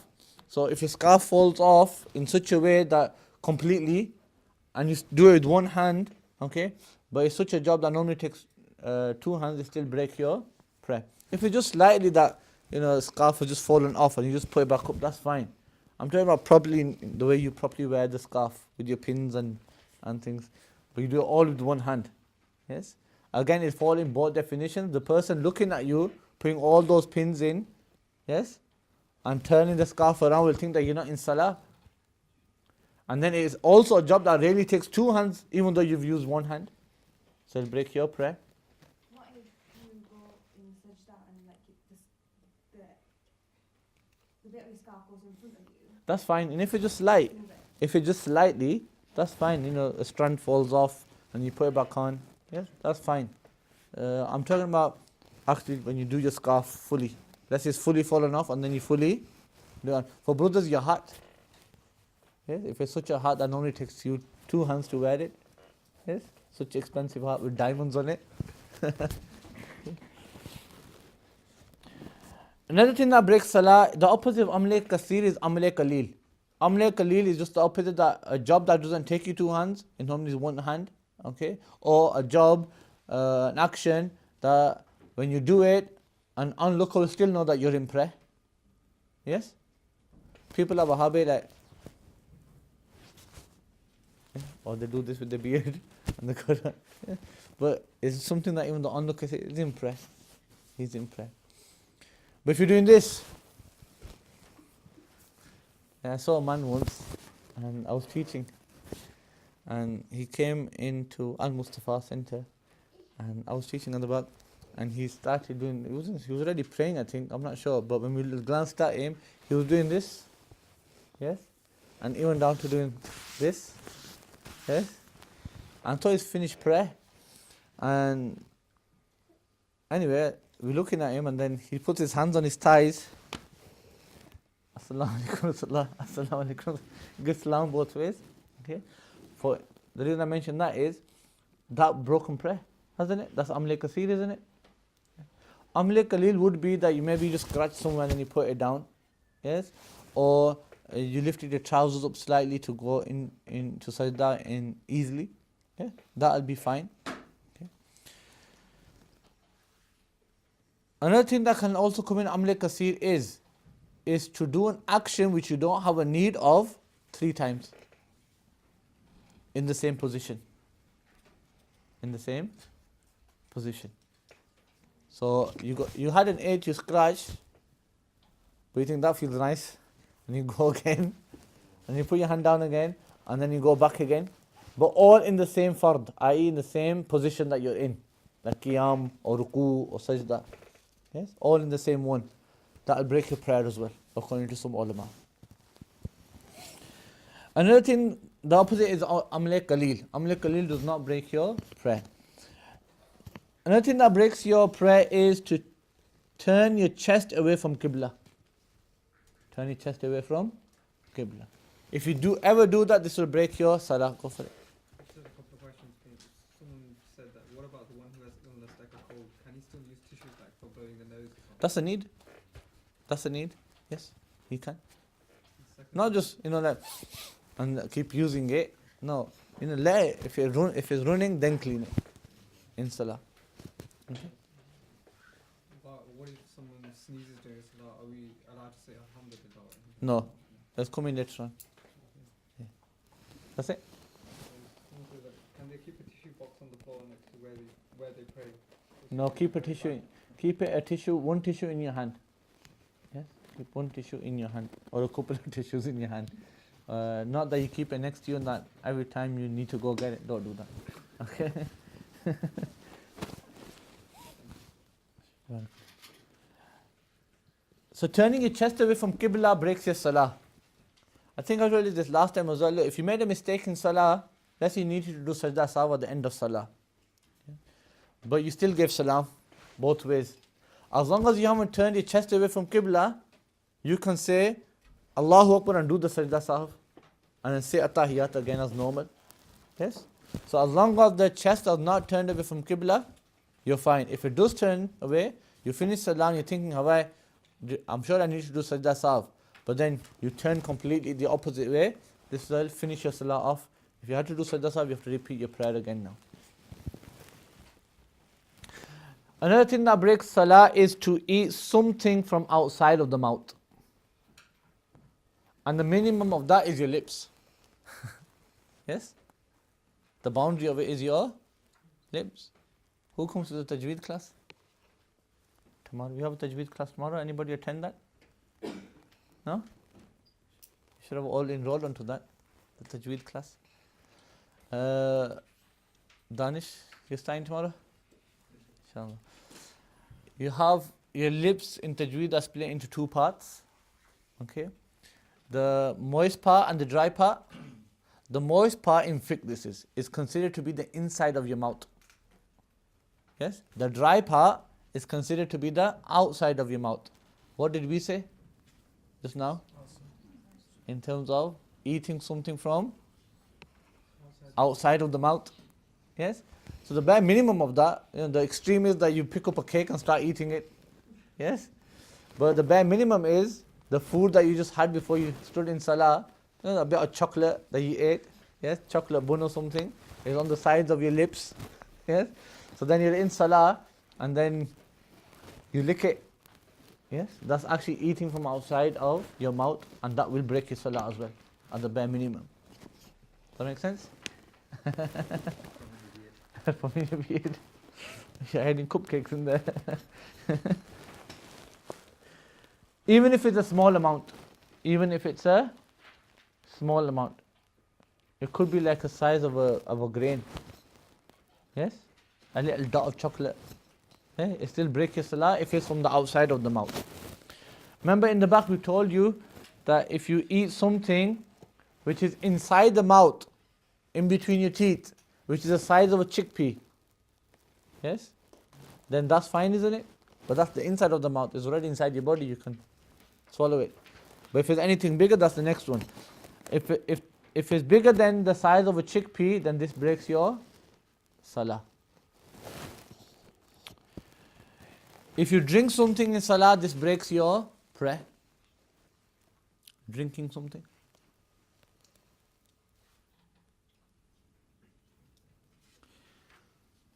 To cough without need in salah breaks your prayer.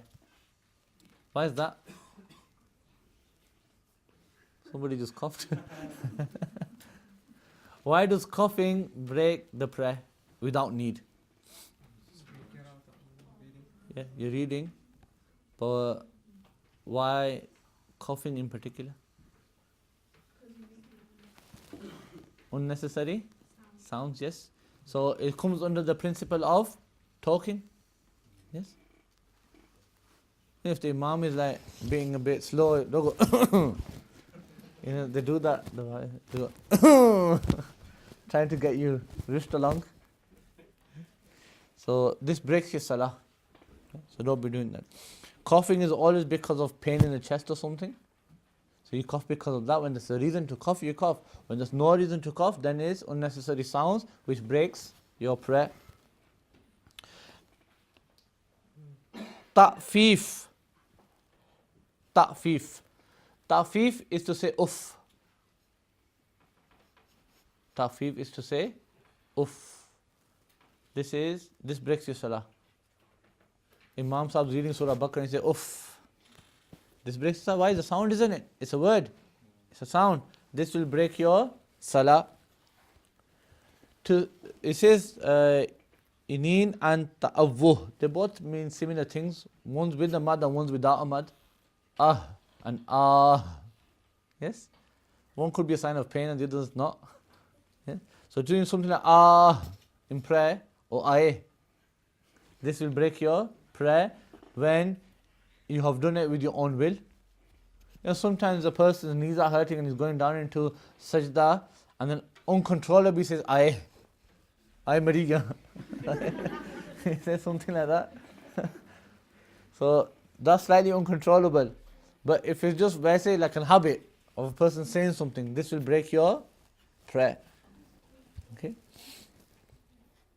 So you have to be careful of those things. Yes? I had one guy, it was actually in Victor Street, long time ago, maybe about 4 or 5 years now. Yeah? He said, Ukube. And the Namazi next day started laughing, and then he just like dominoed straight through.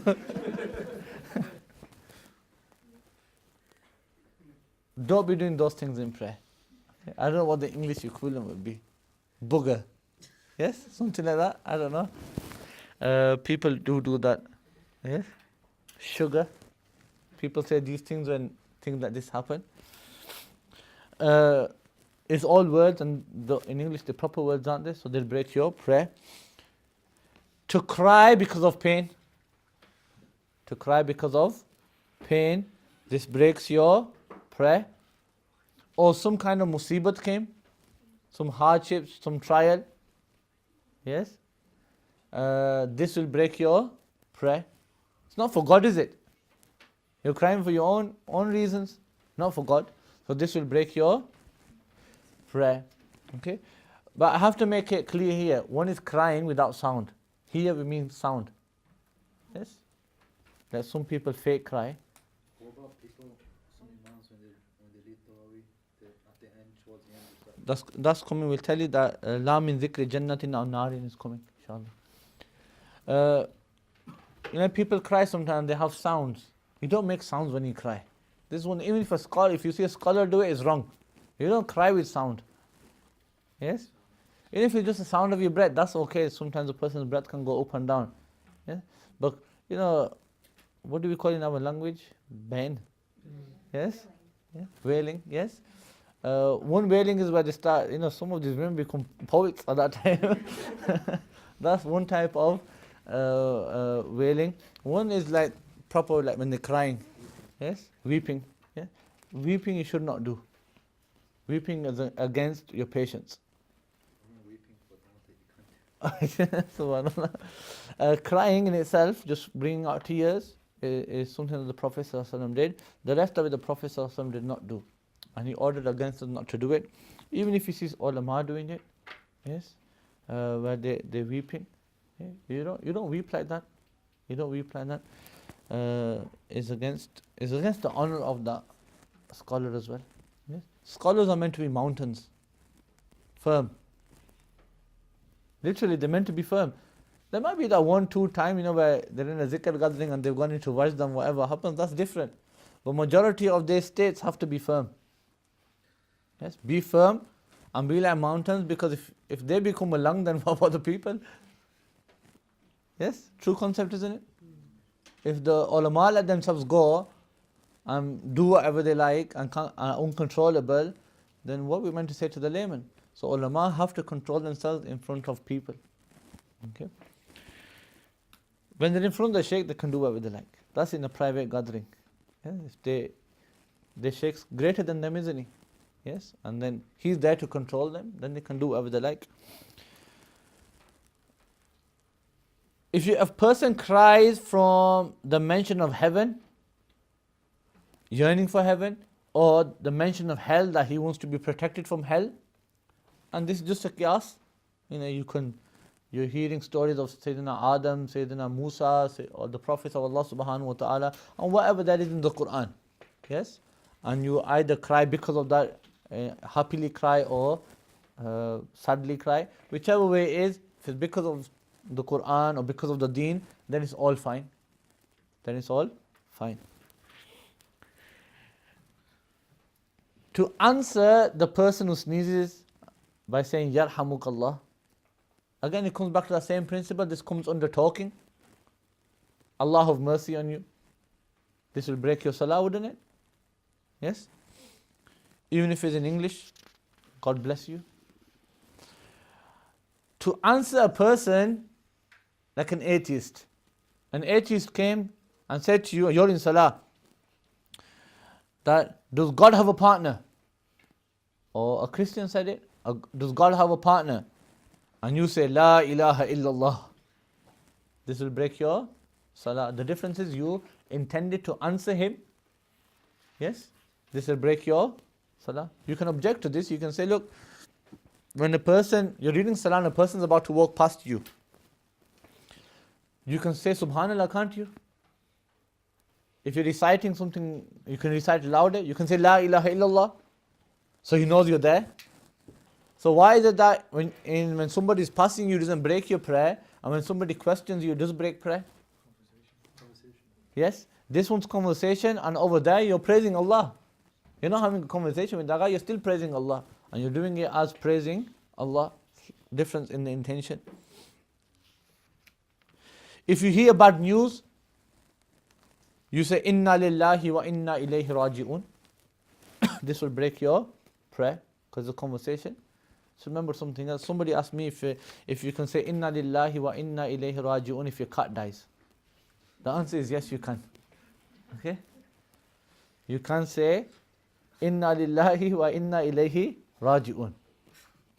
Why? Because we say this for anything that, for example, dies, or any bad news. Yes? Anything. Muslim, non-Muslim, whoever it is. You can say Inna lillahi wa inna ilayhi raji'un. Animals even. A stone breaks which it wasn't meant to break. Your best dishes at home, yes, they break. You say Inna lillahi wa inna ilayhi raji'un. You can say that. Yes. But if you do it in salah, when you hear that dish fall, yes, and you say Inna lillah, then this will break your salah. And if you hear good news, if you say Alhamdulillah, so let's say you said Bismillahir Rahmanir Rahim, and then you hear some good news. Yes, some good news you're getting. Your rishta has been accepted. Okay, you hear that, and then you're meant to read Surah Fatiha, aren't you? But with the intention, you say Alhamdulillahi Rabbil Alameen. This will break your salah because of the intent. If you hear some ajib news, rare news or wondrous news, amazing news, yes, and you say La ilaha illallah, this will break your prayer. Either you say Subhanallah, this will break your prayer. The simple rule is anything that is considered to be an answer to another person, this will break your prayer. For example, a guy called Yahya, your best friend, he was looking for his book, and he came into the room asking for his book, and you're reciting the Quran, and coincidentally you came to a verse, you're reading part of the Quran which says Ya Yahya khuzil kitab, yes? Oh Yahya, take the book. Oh Yahya, take the book. But you're reciting that part of the Quran as well. But because you also intended to answer him, it's become a conversation. This will break your prayer. This will break your prayer. A person who has done tayammum for him to see water which he can use, this will break his purity, doesn't it? His wuzu and everything is broken, his tayammum is broken, hence his salah will break. If a person who was wearing leather socks, his time limit has passed over, or he takes them off, this will break his salah as well, because he has to wash his feet, doesn't he? So it'll break his salah as well. If an illiterate person learns a verse of the Quran, look, an illiterate person is that person who can't read anything of the Quran, hasn't got anything memorized. Yes?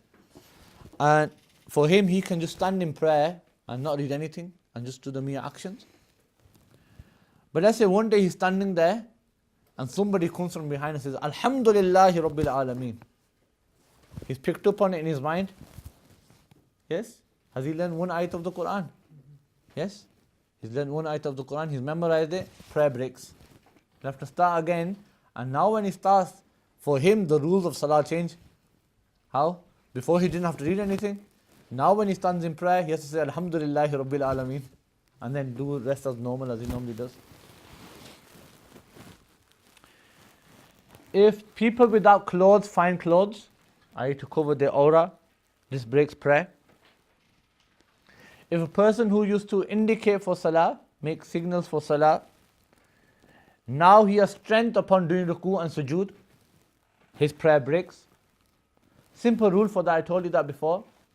If you go from a higher state to a lower state in salah, that's fine, your prayer carries on.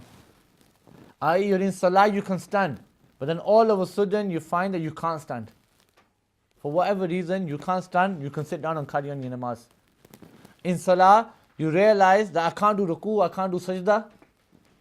Yes?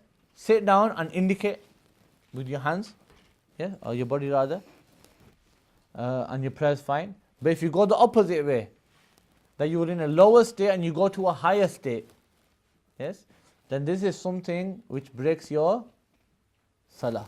It breaks your salah. Except for in one masala. Yes?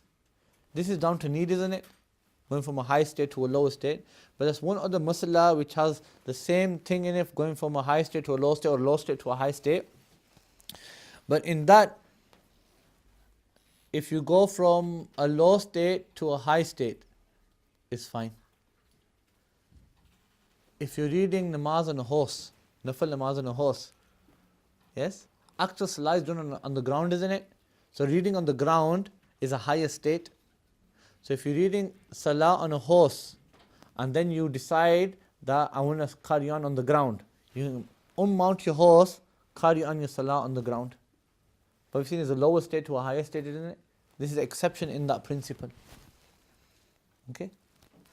In the rest of salahs, if you go from a lower state to a higher state, it breaks your prayer. In that one masla, it does not break prayer.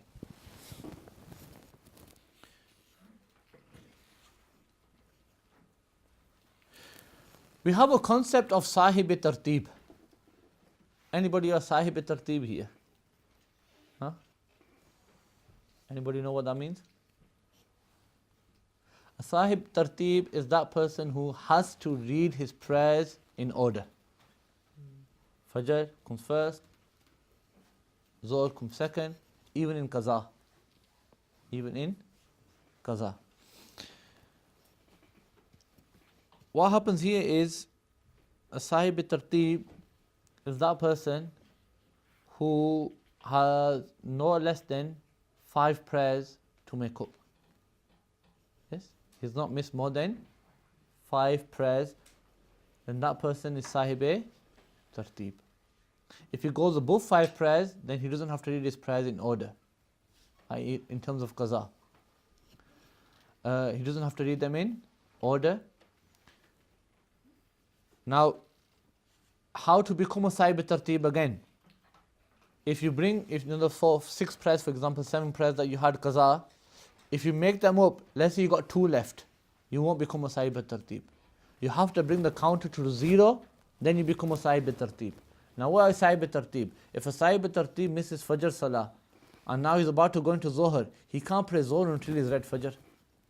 Don't qaza of Fajr. Okay? Does that make sense? To a point, in the Hanafi mazhab, if a person is sahib-i-tartib and he remembers his missed prayer within salah,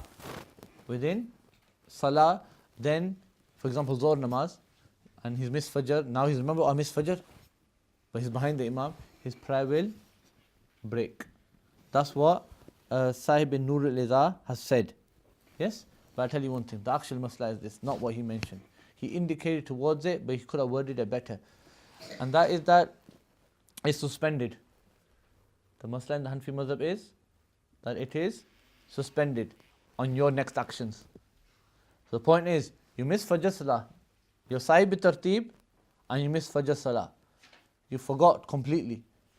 You're in Zohr prayer and you remembered. Yes? This Zohr prayer is suspended.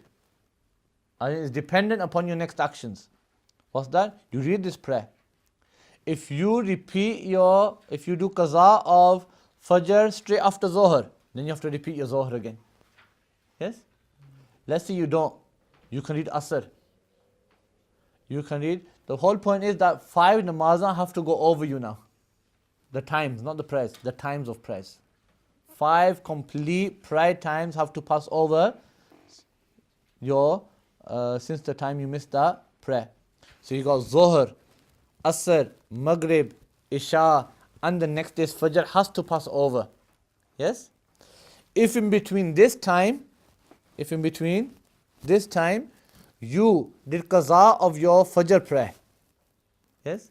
Either you did it after Zohar, either you did it after Asr, either you did it after Maghrib, either you did it after Isha, or either you did it at Fajr time, within Fajr time. Yes? All these prayers that you prayed, you'll have to repeat them again. Yes? But once Fajr time finishes, the next day's Fajr, once that goes out, yes, and the sunrise has come up, now if you do Fajr of that previous day's qaza, you're fine. You are fine. If you read it as full qaza, the salah that you have to read it, would you read it as qaza or would you read it as full salah? As qaza. There won't be ada. There'll be qaza. Okay. What about Jamaat though? Like for example, Zohar, you miss Fajr, can you join the Zohar Jamaat? For the, this is why it's for the Sahib tartib. If he remembered before Zohar, he has to pray Fajr, do qaza of Fajr before he joins the Jamaat. No. No. Yes? Anybody a Sahib tartib here? No? Are you? Inshallah. I'll only put my hand up then. The ruling is the case is that because the salahs are in order, aren't they? And we're commanded to pray them in order, so we keep them in order even in our qazas. Is it a greater reward though, joining the Jamaat than missing it and playing the missed prayer? Question is, would you want to be standing in front of Allah subhanahu wa ta'ala knowing that you've got a burden to fulfill? And which one's greater, wajib or farz?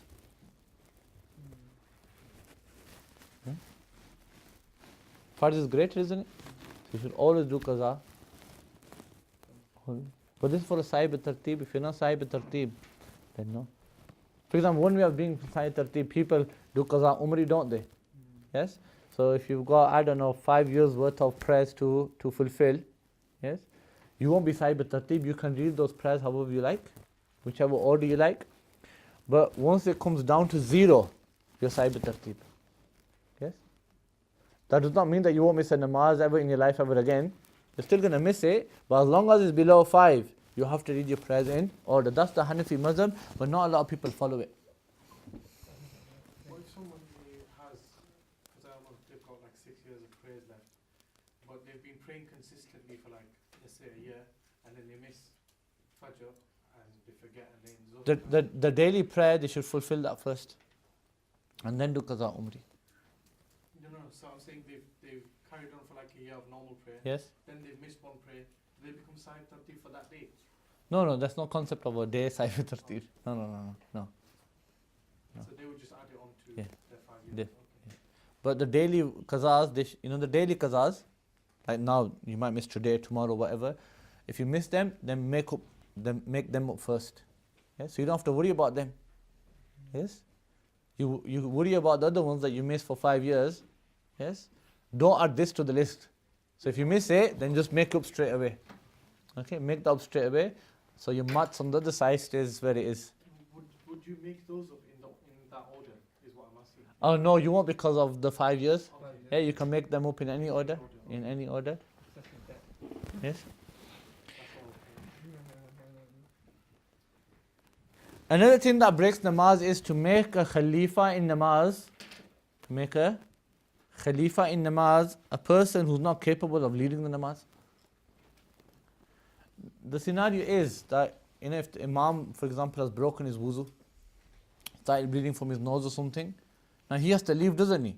So instead of just breaking everybody's prayer, he can just tell the person behind him to slightly come forward and lead people in prayer. That's a khalifa then, isn't he? But let's say he appoints a person who doesn't even have to read the Quran, who's ummi, illiterate, then this will break everybody's prayer as well. I wouldn't advise to do that in this day and age. Yeah? Just because people are unfamiliar with the ruling, people will end up breaking the prayer anyway, so you rather tell them to break the prayer, just to make life easy. To stop the chit chat, yes, you rather tell them to break their prayers. Yes, because they make a big circus out of it. Yes, or look, the imam walked off. Yeah, how dare he walk off? What happened to him? All these things, they start saying these things. So you rather just stop, break the prayer, break everybody's prayer, and then whoever you want to appoint, tell him to come forward and start the prayer from anew. With the Khalifa one, wherever the Imam left off, the guy steps forward and carries on from where the Imam left off. Okay? Even after there's been conversations? No, the Imam will only do the conversation. Yes, Imam will just say, oh so and so, come forward and lead the prayer, or indicate or something to him. Just give him a signal to come forward. Yes, and that's fine. That's between the Imam and the Khalifa. So it doesn't have to be directly behind him? It's better if he's directly behind him. But not necessarily? Not necessary, no. So it is like Somewhere in the first row though. Because if he's in the second row, then the people in front of him are not part of the namaz anymore. Okay? Another thing that breaks salah is for the sun to rise in Fajr.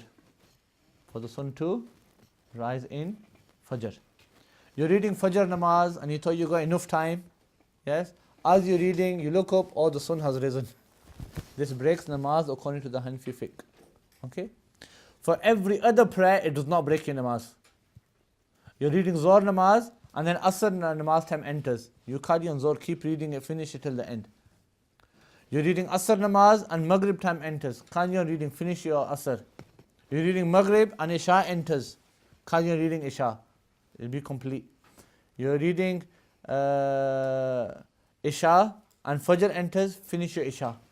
Yes? The only odd one now is Fajr. You're reading Fajr and the sun rises, Fajr is finished. i.e., you have to repeat and do qaza of Fajr. Does that make sense? Similarly, for the two Eid namaz, for it to be the time of Zawal. Yes? This is actually disputed in the Hanafi fiqh. What does Zawal refer to? It can refer to noon, and it can refer to nisfun nahar shar'i, the Islamic half day. Yes?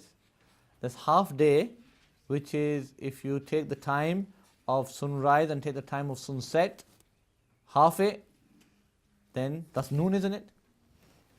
That will be noon, where the sun is its highest point. But then there is nisfun nahar shar'i.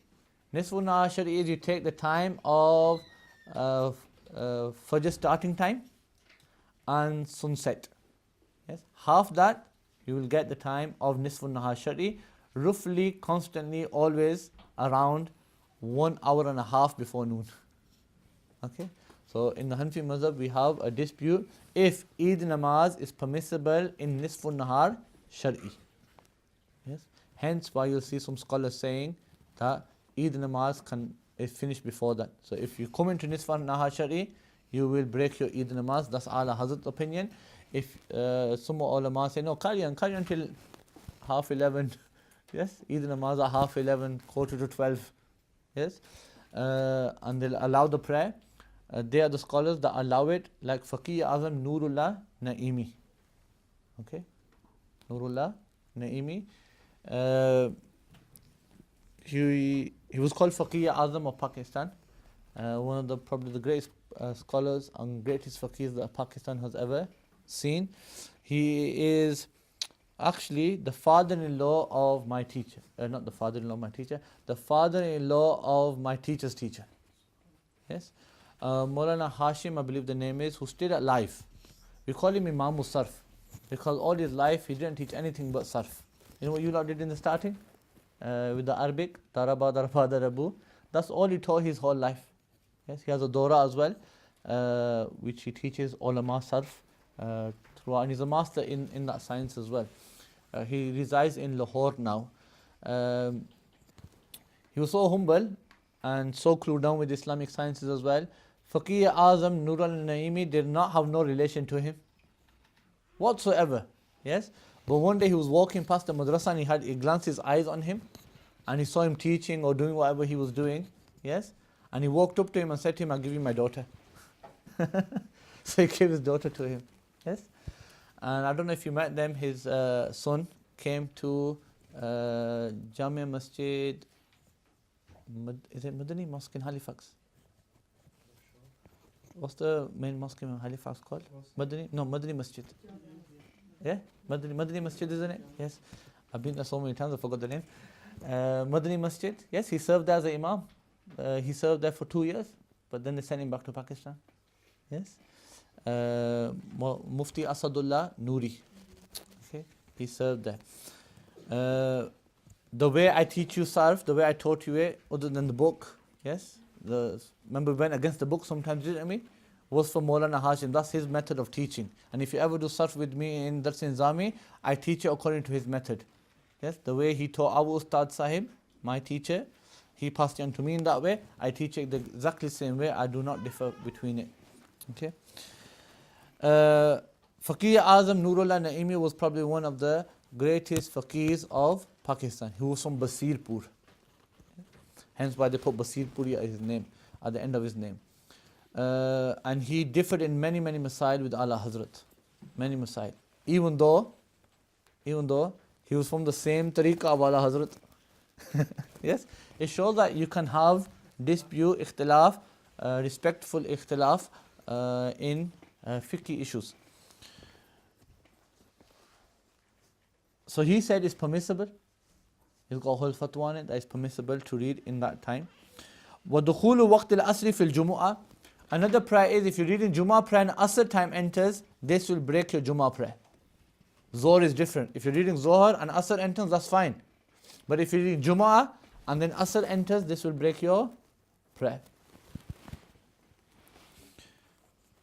If you're wearing a bandage and that bandage has fallen off because now your limb is healthy, this will break your prayer as well, because you have to wash it now, don't you? Or if you have any excuse, yes, to not wash yourself or whatever the excuse is, then for that to be removed will will break your prayer, i.e. you need to repeat your prayer in this case. To intentionally break wuzu, or by the doing of another person. Yes? Does that make sense? You either intentionally break wuzu, break wind or something, or somebody makes you do it. Okay? The scenario is that obviously intentionally breaking your wuzu will break your salah, wouldn't it? The other scenario is that bisun'i ghayrihi, by the doing of another person. What's that? You're reading salah and he comes and he taps you in the back. Kali.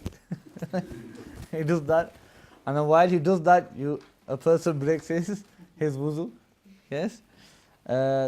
Obviously, it still break your wuzu's gone, then salah has gone. To fall unconscious, this will break. To lose consciousness, this will break your namaz. It breaks wuzu, so it breaks salah. To become insane. I don't know why people confuse anger for insanity. They're two different concepts. Yes, you get a lot of brothers coming and saying, I divorced my wife. Like Zaid will come and say, Mona Sahib, I divorced my wife. Is it done? I'll say, yeah. If you're saying so, it's done. You're agreeing to it. But I was angry. I go, what? Do you give a romantic letter and say you're divorced at the end of it? You know, you don't give a divorce happily, do you? Yes? You don't do stuff like that. So you're, majority of the time you're going to be angry and do these things. So don't confuse insanity for anger. There is a level of anger which then turns into insanity. Yes? Where a person is wound up so much that he just completely loses the plot. Yes? And he behaves in a way that he normally does not behave in. I.e., he's uncontrollable. But the people around him also said that he had lost control. He was insane. Okay? He's saying things that normally he wouldn't say. Or it's not him, it's completely somebody else that's speaking now. Where he's showing signs of insanity. Then in that case, if we can prove that he's insane, then divorce will not occur. This has a different masla. So what if it's like it happens within a family and the family actually don't want the divorce to happen and they're like, oh no, he's not acting same. Emotions attached to it? If it is, we interviewed the guy. Okay? Like what if he was insane for that short period of time and then now he's normal now? You know how we understand is if he remembers it. Okay. Yeah, lie detector. Prima Jeremy Kyle. We will do an interview. Okay. I show the results. The thing is if he remembers it, yes, if he remembers his actions, yes, then we won't say that he was insane at that time. Having memory of it shows that you're not insane. Yes. We also, we also have to differ between shock as well. Shock is not insanity. A person might behave differently in shock. Some people freeze. Some people go on a tantrum in shock. It happens. Yes. I seen an accident once, and even though the guy's been in an accident and his brother was really badly injured, and what he did was he got out of the car and he had a hammer or something. Yes, and the person in the other car was more or less okay. He saw the guy coming with the hammer, he just got out of the car and started running as well. Yes, but you have to understand that person was in shock. Look how he's behaved. We're not calling him insane at that time. Why? Why is he shocked? Because he could recall everything he was doing. All it was, he just didn't know how to react to the situation. Yes, which is shock then, isn't it? Generally, signs of shock is you just freeze and you don't know what to do. Okay? Yes, when you're scared or something like this, generally people go in shock. Yes, but people who know cry start doing all sorts. Okay, Maulana Ishtiyaq did that once to me. He was sat itikaf and I was waking him up for Fajr Salah. So I touched him, and the next thing I know there's a kick coming closer to my face, but luckily I just moved out the way. And then when he saw me, he started apologizing. So,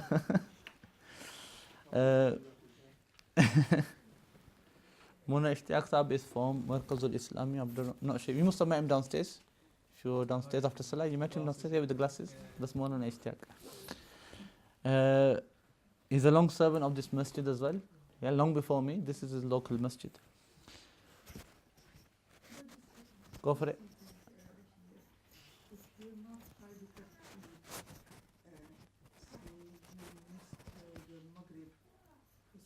Yes. Yes. You can pray straight after Isha, no problem. If you're not Sahib Tartib. Okay. Janaba, having ritual impurity, yes, this will break your salah. This next masla, which is what I wanted to get to, was وَمُحَاذَاتُ الْمُشْتَهَاتِ فِي صَلَاةٍ مُطْلَقَةٍ مُشْتَرِكَةٍ تَحْرِيمَةً فِي مَكَانٍ مُتَّحِدٍ بِلَا حَائِلٍ.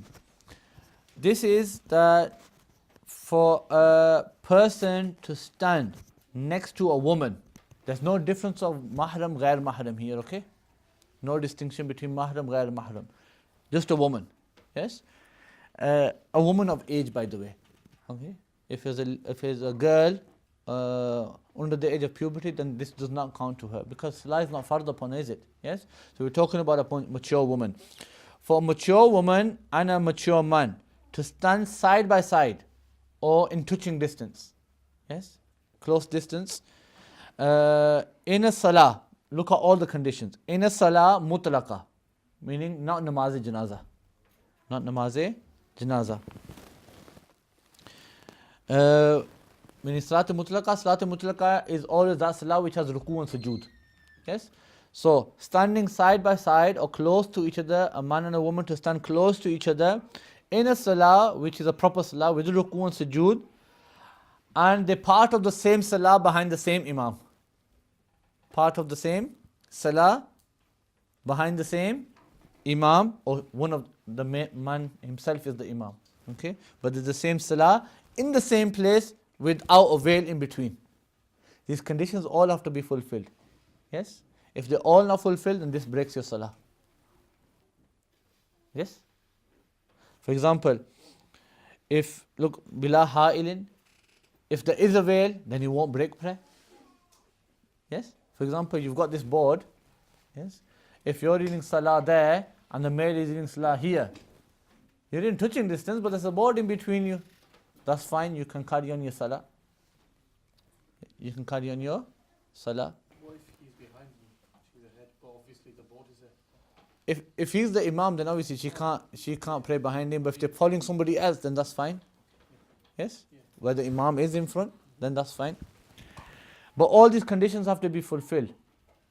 Yeah? For example, you're not reading behind the same imam, two different imams, then you can stand side by side. Okay? Do you understand? With all those conditions, they have to be fulfilled. But in this case, whose prayer will break?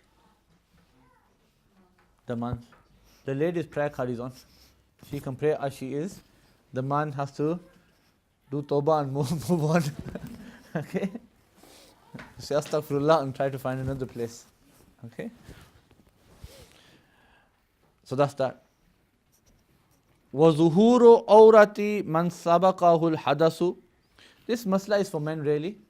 And that is that if a person has broken his wuzu and he's going to redo wuzu, but in the process of him redo his wuzu, he opens his aura. He opens his aura. This will break his salah. We call this bina. Bina literally means building. What males can do is that if they're praying salah and then they broke their wuzu unintentionally. Yes, they broke their wuzu, like you started bleeding or something. Yes. Let's say you want to do one rakat. You can turn, go out of the masjid, go do wuzu, come back and start the prayer from where you left off. Yes. So all that time you were in salah. Even when you did wuzu, the conditions are you don't talk to anybody. Okay. That's called bina. But if you open your aura, i.e. you thought, I'm going to do bina, but then when you got closer to the wuzu khana, you decided to go to the bathroom. And you went to the bathroom. Now, opening your aura, this will break your salah. Why this masla does not associate with women is because if a woman did break her wuzu in salah, she's going to do wuzu, isn't she? For her to do wuzu, she's going to open her aura, and the least of that is the arm. Yes? So going to break the prayer anyway, so we ultimately say that women can't do bina. They can't start from where they left off. Okay? Whereas men, their aura doesn't open in wuzu, does it? Yes? So this is why. Similar masla, a person to start reciting Quran even, on the way there, on the way back, intentionally, unintentionally, this will break his salah.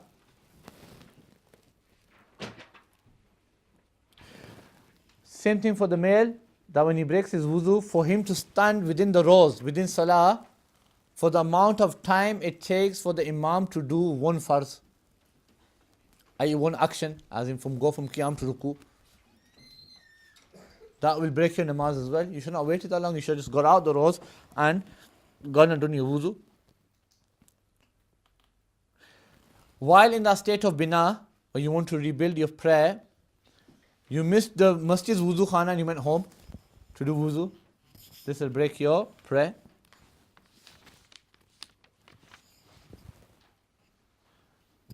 To go past the rows thinking that you've broken your wuzu. You're not even sure. You're not even sure. You think that you broke your wuzu, but you're not sure. If you pass the rows, it breaks your prayer. You know the rows of salah of people, if you pass them, the last one, this will break your prayer. Why? Because you can't just build something on doubt, can you? You need yaqeen. Your yaqeen was that you got wuzu. This is a doubt. You're thinking that you broke your wuzu. You're not sure. So you carry on with your prayer. Or you're not sure if he's broken his wuzu or not, but he just turned around for whatever reason. This will still break his salah.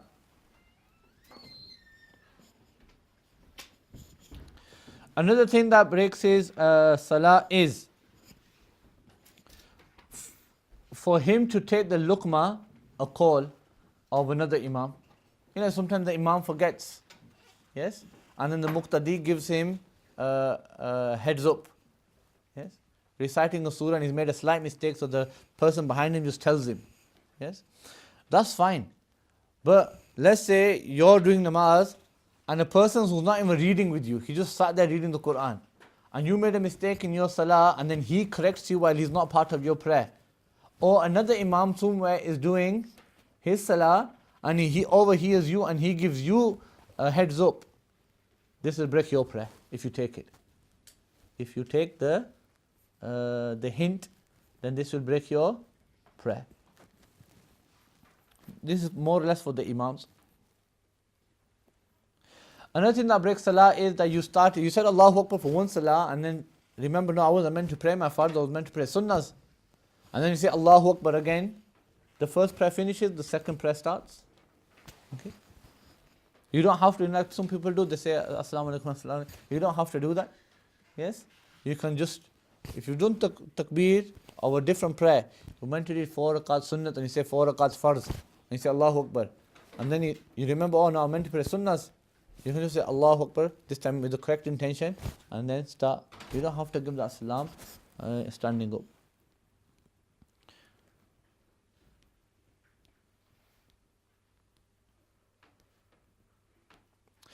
Further, it says other things that can break the salah is to stretch the hamza in takbir. I told you this last time to say Allahu Akbar. You meant to glorify God, aren't you? Say that God is the greatest. Here you just said, is God the greatest? You should know that, by the way. It only stretches because of the two hamzas. Arabs don't like hamzas. Okay? There's also a saying in the Arabic language that if hamza did not come in the name of Allah, we would have taken it out of the Arabic language. Okay? So if you look, the name of Allah, okay? So then if you put another hamza next to it, that's the hamza, remember ahaza, ahazihi, that we're doing in Arabic, is that same hamza of questioning. So it'll be hard to say it, Allah, Allah, but there's a rule, it's a wajib rule in Arabic grammar, in sarf. What's that? When two hamzas come together, the second one will change into a harf-e-mad in accordance with the harakah of the first hamza. Huruf-e-mad are 3. Waw, alif and ya. Which harakat goes with waw?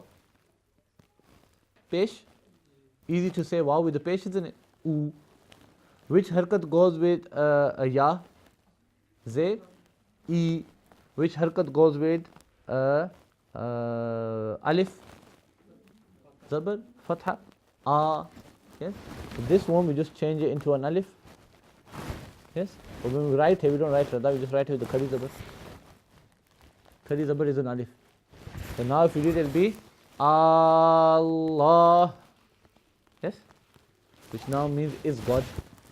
And get this right as well, because this will have like a mad on it and you have to stretch it. Okay? Don't just read it as Allahu. A lot of readers, when they're reading, they make that mistake.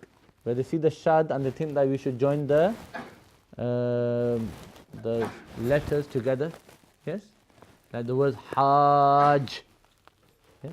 We don't say hajj. It's hajj. Wala dallin. Yes? Some people say wala dallin. Yes? They read like that. It's wrong. Nobody's in the tajweed class from this class. Okay. None of the sisters in the tajweed class. Huh? You should join that. Come to it. It's tomorrow, I think. Yes? You have there are two classes, aren't there? Beginners and intermediate. The beginners are with Qari Abdullah and the ones after them are with Qari Abdullah. But they're two different people. Okay? Is that right, Sidi Naveed? Yeah, they're two different people though. First Qari Abdullah is from Dewsbury, and the second Qari Abdullah is from Jamia Masjid Madani Masjid from Halifax that we were talking about earlier on. Okay. So yeah, join up with that course. It just started, I think, 2 weeks now.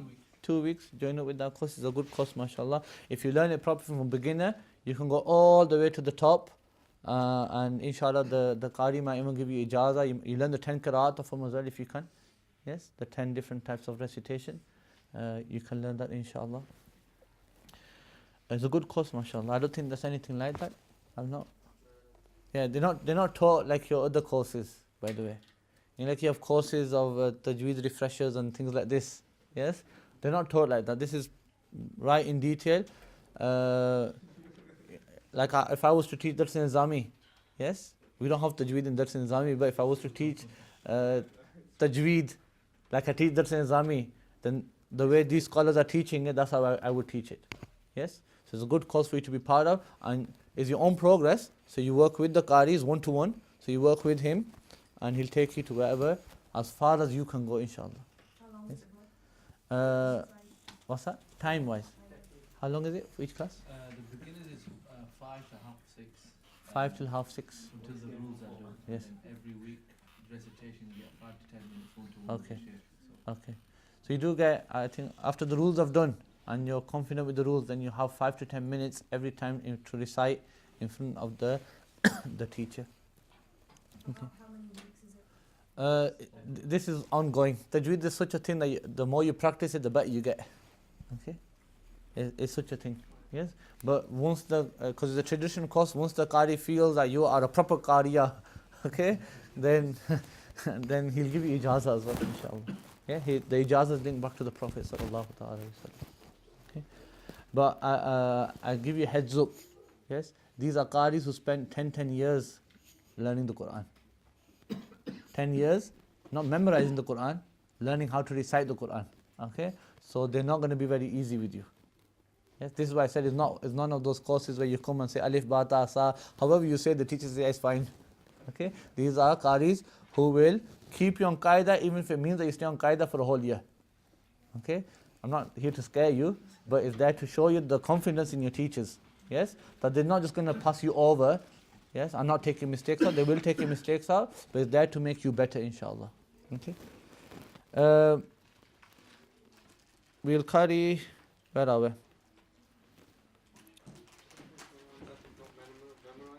Yeah, we'll carry on from this next week, inshallah. Okay, remember that point. I'll mark it anyway. Who remembers the words that we did in the Arabic? I'm going to go through them again. Yes? So the first one was, I did on the board, what is a? The Hamza.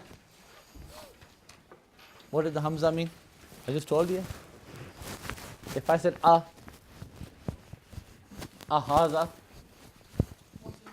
Yes? What is this? Yes? Or is this? So haza means is this. Haza means is this, as a question. What is hal? Did we do hal? Yes. No, we did ma. If I say ma haza, what does ma haza mean? This is what is this. Yes? So haza is this. Is this. And ma haza is what is this? Yes. But remember one thing, when we say ma haza, we can't point at a human being and say ma haza. It's disrespectful. Yes? If you're talking to somebody and a third person came and you say to him, what is this? You say to your friend, what is this? Ek hai cheez hai. Okay? That's disrespectful, isn't it? So in terms of ma, if you're referring to people, we say man.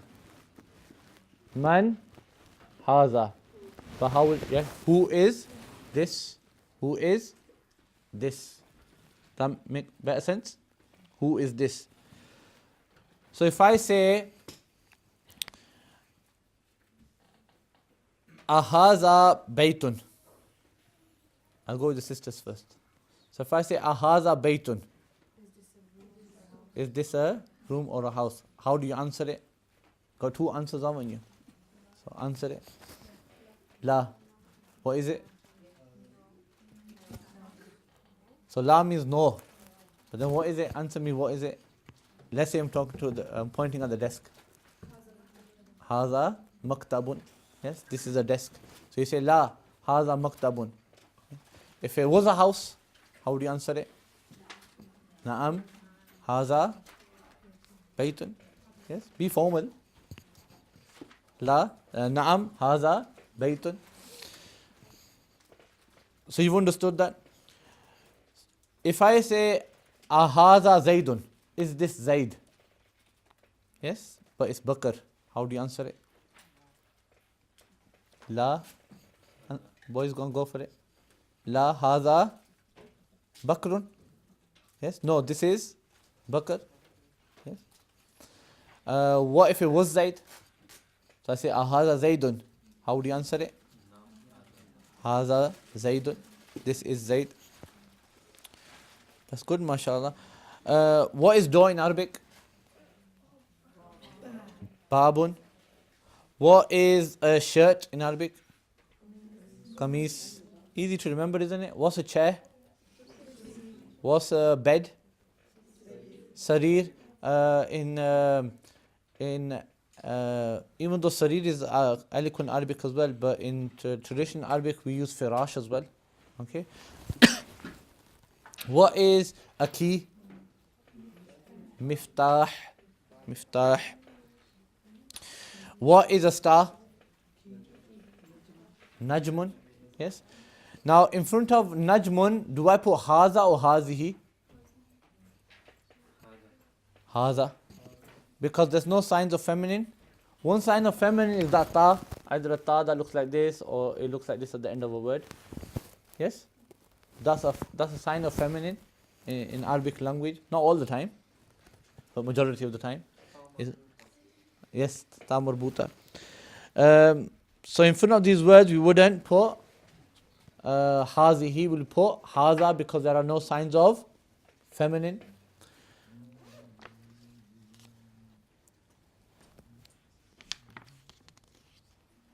We was talking about man.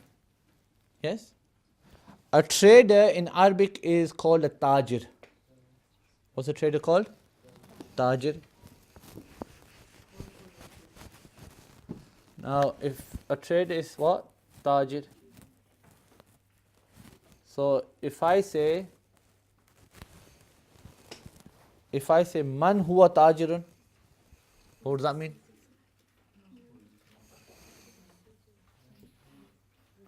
Huwa is a pronoun. Huwa is a pronoun. He, yes. Who is the trader? Yes. Or is he a trader? That makes sense? Who is the trader? So, how do you answer it? Huh? How do you answer it? Yeah, you can't. No, you have to make it specific because I'm asking who is the trader. So you have to show me who the trader is. Make a name up. No, not Haza.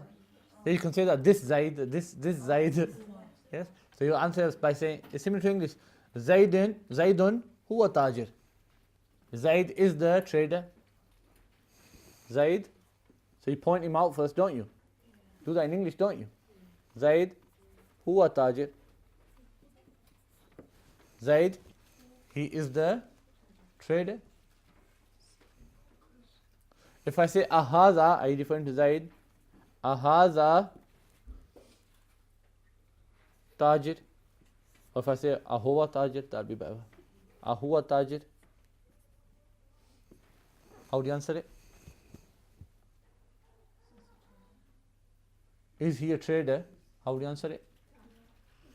Naam. Huwa tajir, be formal in it. Naam, huwa tajir. And then I'll say, I can't believe it. Okay. And how would you say that in English? I can't believe it. Okay. You can say something like La u'min or something like that maybe. Okay. Or you can say La azun. Okay. I don't think so. Okay. Or you can say something like Zanantu annahu faqirun. I thought he was a faqir. Okay.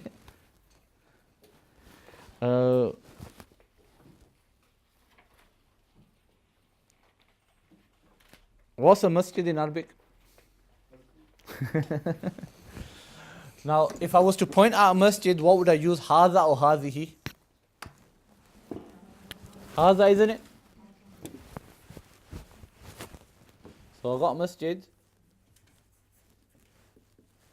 Why is it masculine? There's no sign feminine, is there? Yes. So now we can ask the question. If I point out masjid and say ma haza, how would you answer it, boys? No, yeah. Haza masjidun. And sometimes you don't have to say na'am as well. Because if I say to you, is this a masjid? Yes. You can say, this is a masjid. This is a masjid. And that's just haza masjid. Haza masjid. What's a dog in Arabic? Kalb. Kalbun. Is it masculine or feminine? Masculine. So what will come in front of it in terms of pointing? Haza, not hazihi. Yes? So if I point at a cat and say ahaza kalbun, how do you answer it? Haza kittun. Everybody got the word kit? Cat. Yes? Sometimes in Arabic we call it hirra. Hirra. We use that. If you point towards the teacher and say man haza, what does that mean? What does man haza mean? So what's a teacher in Arabic? Teacher. What's a teacher in Arabic? Mudarris. So how would you answer man haza? Who is this? Haza mudarris or mudarrisun. This is the teacher. I think you're okay with this, aren't you? Kind of easy. Should go back to surf. So these words you need to practice. For something that's far, we use haza and hazi. You've got used to now. Yes. And then I've given you words like ma. Yes. What? Man. Who? Is. Yes. Be used to them. Now, in terms of far, if I say zalika, zalika, that. So if I say ma zalika, what? Ma zalika will be. So I'm pointing at a star and I say ma zalika. How do you answer it? I'm pointing at the star. Yeah, zalika in it. You have to keep it in accordance. Yes? Look, if somebody asks you what is that, you don't say this. You say that is a star. And then you keep the same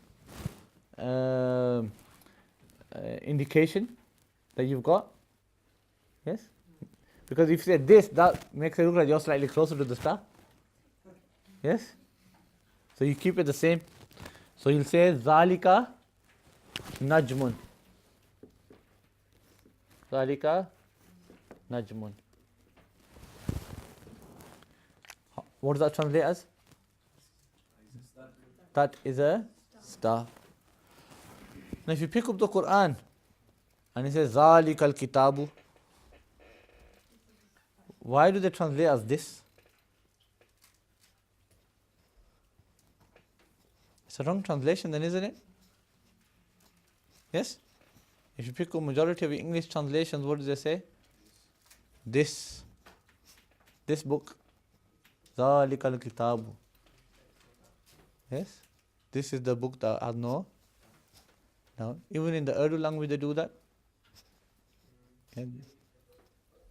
Yeah, ye kitab. Allah has changed it. Allah said, ye wo buland. He changed it slightly. People say ye buland or something like that. Yes? Ye kitab. This in ye in English means this. He said ye wo. He put both of them in. Ye wo. Yes? But it was clever because he put pages of tafsir into 2 words. Yes? Because as tafsir that say it's referring to the Quran. Yes? But then there's pages of tafsir that are saying, that proving that it's referring to the high rank of the Quran as well. Yes? So this is why it says, ye wo buland rutba kitab. Yes? Ye wo buland rutba. So by saying ye wo, he's indicated both the indications of the tafsir and then also added that the zalika also refers to his rank as well. Yes? Ala Hazrat's translation is not a literal translation. Remember that, okay? Ala Hazrat's translation is not a literal translation. Hence when people say, oh look, this word is not in the Quran. He's not translating the Quran. Yes, he's giving a commentary on it. He's explaining the verse to you. Yes? And this is a type of translation which people need to understand. Yes? When they blame others for saying that they've misquoted hadith or they misquoted the verse, no. It's a type of translation that you can adopt for a point to be expressed. Yes? For a point to be expressed. There's no intention of translating it. Okay? If I was to point out to a masjid which is far away, how would I point out towards it? Zalika masjidun. Zalika masjidun.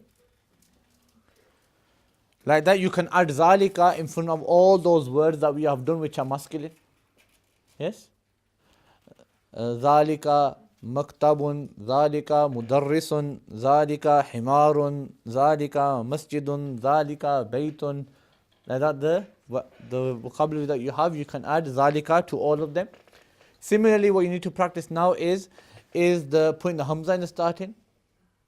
Azalika masjidun. Yes? Do that with it. Or putting the ma in front of it. Yes? Ma zalika, what is that? With the person, then man zalika, who is that? Yes? And then practice in that way. Remember, this is a conversation in Arabic.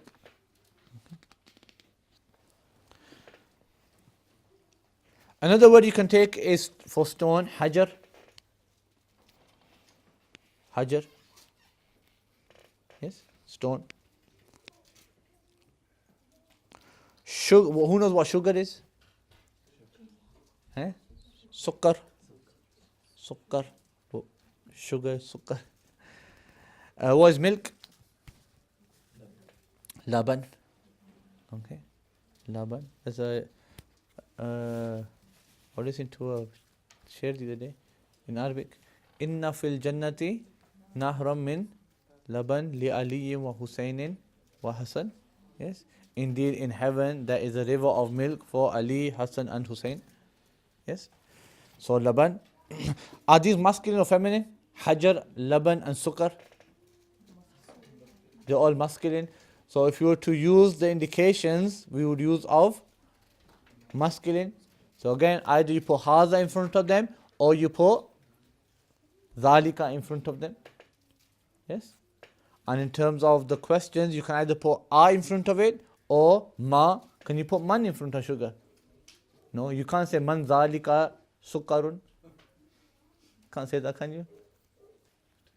Yes, it's referring to sugar, that is man zalika, and then you're referring to sugar. That's not right. Okay, so you can say ma. So remember I told you ma is used for things without intellect, and man is used for things with intellect. Yes, but then I gave you a bit of an objection, didn't I? Yes, how Allah subhanahu wa ta'ala uses ma for women. Yes? But it's used majority of the times like that. In the Arabic language, majority of the times is used in that difference, as in terms of things without intellect and things with an intellect. But in the Arabic language, I said majority of the time, sometimes it changes. Yes? But in the ayat as well, Allah subhanahu wa ta'ala has indicated by that the right of marriage goes to the woman. Yes? The right of marriage goes to woman, but the right of choice, as in who gets to choose, yes, goes to the man. As in who he likes. Allah subhanahu wa ta'ala has told the man to choose whoever he likes. Yes, whatever he likes in terms of marriage. Yes, that's shown that he's the one that should feel happy. Okay, but in terms of agreeing to the marriage, by that same ma, Allah subhanahu wa ta'ala has indicated that the lady has the choice in that marriage to say yes or no. Yes, that makes sense.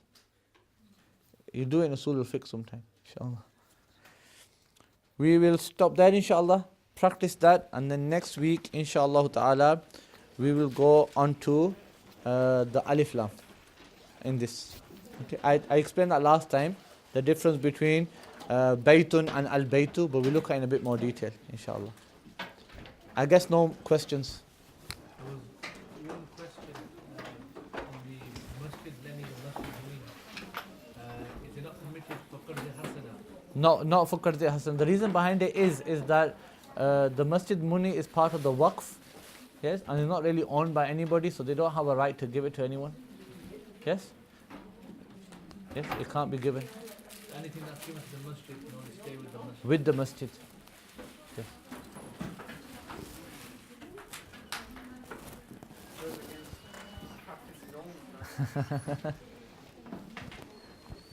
Down to even the carpet, we have fatwas that say that if you remove the carpet of a masjid, right, you can't just simply donate it to another masjid, you sell it to the other masjid.